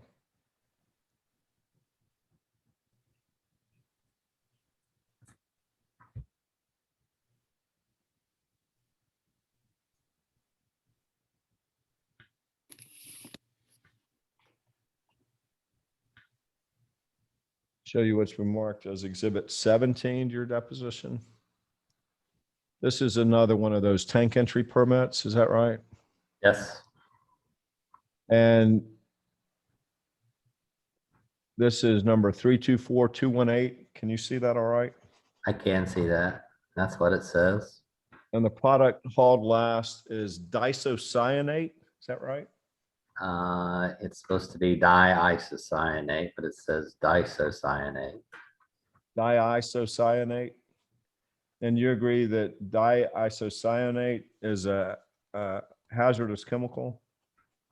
I don't know that it is, no. All right. And you don't know what the personal protective equipment required for handling disocyanate is? No, sir, I don't. All right. Show you what has been previously marked as exhibit 18. You see that? I do. That better. That is another tank entry permit, 324394. Product hauled last is styrene. I see that. That's what it says. You agree that styrene is a hazardous chemical? I don't know for certain that it is now. All right. Show you what's been previously marked as 19. This is number 323847. Product hauled last is a solvent. You agree that solvent is a hazardous substance? I would say that many solvents are, yes. I don't know what, it says solvent. I don't know what does that mean?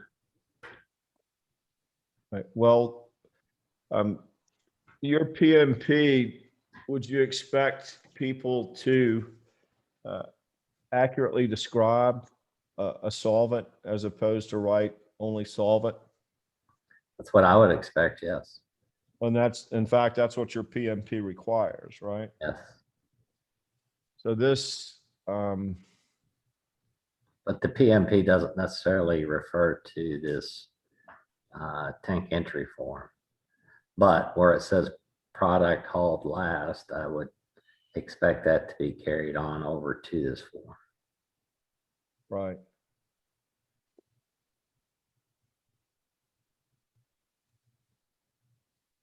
Show you what's been marked previously as number 19. 20. I'm sorry, 20. Thank you, Madam Court Reporter.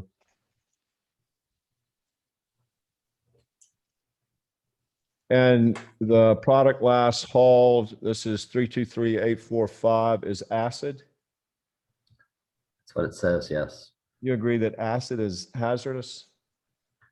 I would say that most acids are hazardous, yes. And any idea why this reads non-hazardous as well?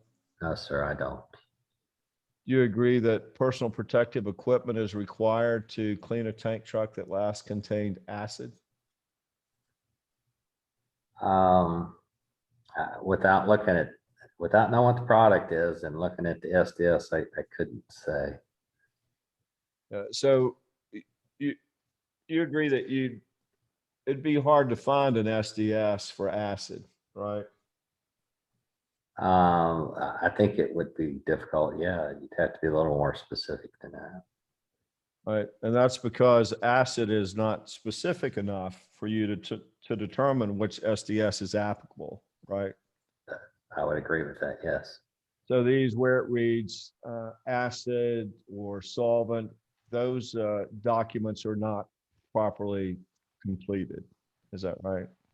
Where it reads product last hauled. It doesn't appear to be. I would, if you could back up to that one document, that tank entry form for a second. Sure.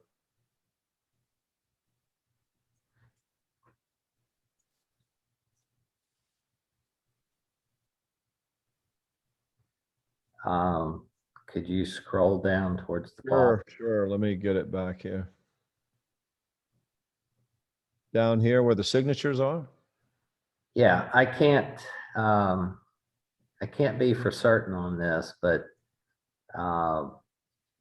this looks to me like it could have been actually done in the shop Uh-huh. as opposed to a tank entry form for the cleaning rack. And so there are times when a tank entry will be done in the shop after the tank has been cleaned. And it wouldn't be, as far as I know, because I'm not the expert on this. The last contained product would also have to be written on the form if it's done in the shop. But you agree that before a wash rack technician can climb into a tank trailer, that the tank entry permit must be completed? I agree that that's what should happen, yes. Yes, sir. And you agree that, like you said in 3.1 of that PMP, you've got to identify the product. I agree with that, yes. You have to properly identify the last contained product. Yes, sir. And in order to find the SDS, you've got to know what the product is. We certainly have to have something to start with, yes. And it can't be something like acid or solvent. It's got to be more descriptive than that. That's my opinion. And if it's not more descriptive than that, and the wash rack technicians can't determine what the MSDS or SDS is, it's dangerous for a wash rack technician to climb into the back of a tank trailer. True? It could be, yes.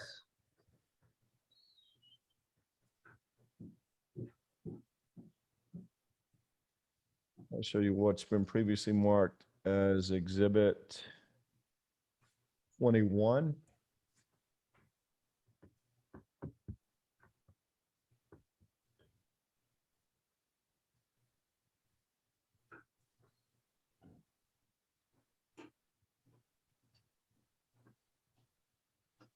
And this is another one of those tank entry permits. This is number 323845, and this reads caustic, right? Yes, it does. Is caustic enough of a description to choose the appropriate SDS? I don't think so, no. No. So this is properly completed either. True? It's certainly not descriptive as to previous product. And you agree that caustic can absolutely be hazardous? It can be hazardous. I don't know of a caustic material that is non-hazardous.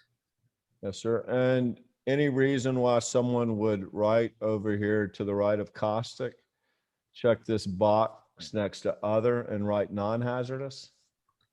I don't have any idea why they would have done that. You agree that's an inaccurate characterization of whatever chemical was in that tank truck? Just based on the limited information that's there, I would have to say yes, it's inaccurate. I'll show you what's been previously marked as Exhibit 22. Is that right, Madam Court Reporter? Yes. Thank you. And this is tank entry permit.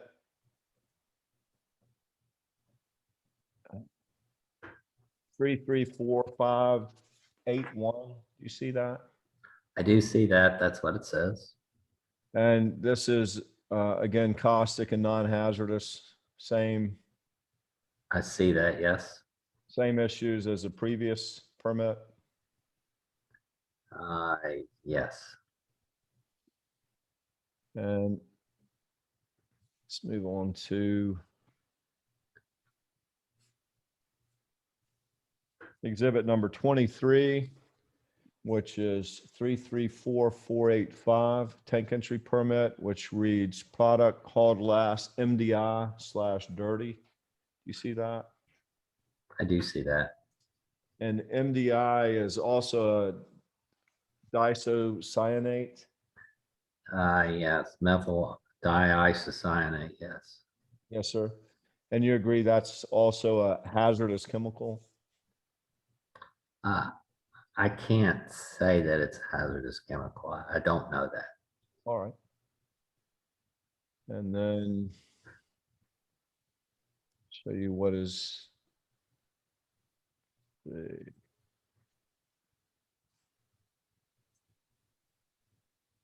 number 334828. Do you see that? Let me- 334. It's either 628 or 828. See if we can figure that out. Thank you. You're right. It's 3. Is that a 3? Yeah, 334-628. Is that right? That's what it looks like to me. And that's a tank entry permit. Yes. And that product last hauled here is nitric acid. That's what it says. Yes, sir. You agreed nitric acid is a hazardous chemical? That one I feel reasonably sure that would be considered hazardous. And you agree that personal protective equipment would be required to climb into a tank trailer that last contained nitric acid? Depends on how it was cleaned. I'm assuming that it was cleaned. I can't read the entire form. Well, what would you like to see?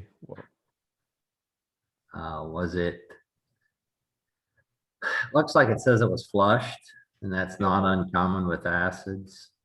Yes, sir. I don't know if that's the proper method, but it's not uncommon to see it flushed. And just based on the signature down there, it looks like Craig Gates, and he's a shop employee. So again, I think this is actually came from the shop, but So you think this document was completed after someone had already been in a tank trailer? no, sir, I don't. You just think it was completed in the shop? Because they do entries in the shop. Say it one more time, please. They'll do a tank entry in the shop. So just to give you an example, a trailer may go on the wash rack, it gets washed. It's completely clean. It'll go to the shop and there may be an entry that's done to look at a valve or look at pitting in the trailer or something like that. It's a separate entry done at the shop with a separate form. A tank entry permit would still be required. Yes, sir. Show you what's been previously marked as Exhibit 24. Was that last one, Mr. Potts, supposed to be 24? I apologize. Yes, Okay, so this one will be 25. thank you. Can you see that all right, Mr. Barthlow? I can't see the number at the top, but All right, yeah, I don't, let's see, I don't know what that one is. I think it was left off, but this one says butyl acrylate. Is that right? that's what it says. And you agree butyl acrylate is a hazardous chemical? I can't necessarily agree to that. I don't know that for sure.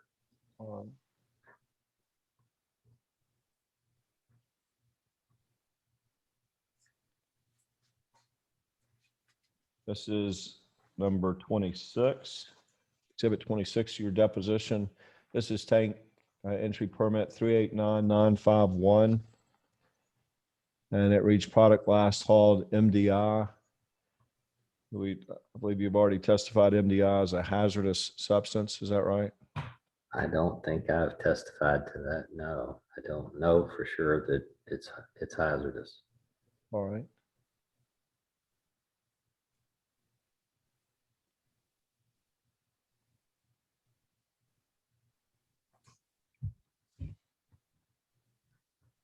Do you remember Demetrius Phillips? I Certainly. think you testified earlier. I do know him, yes. And I'm going to show you what we'll mark as Exhibit 27, your deposition.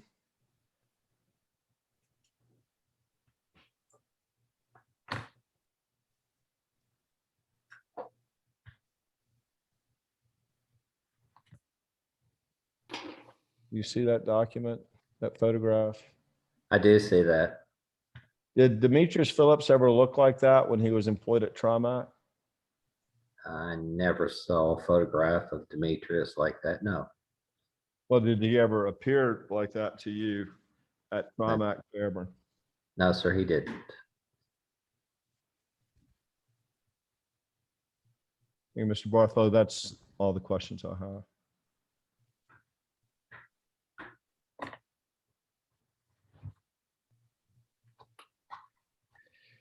Anyone else have any questions? No questions from me. Neither. I don't have any questions. I think that concludes your deposition, Mr. Barthlow. I appreciate you taking the time out today.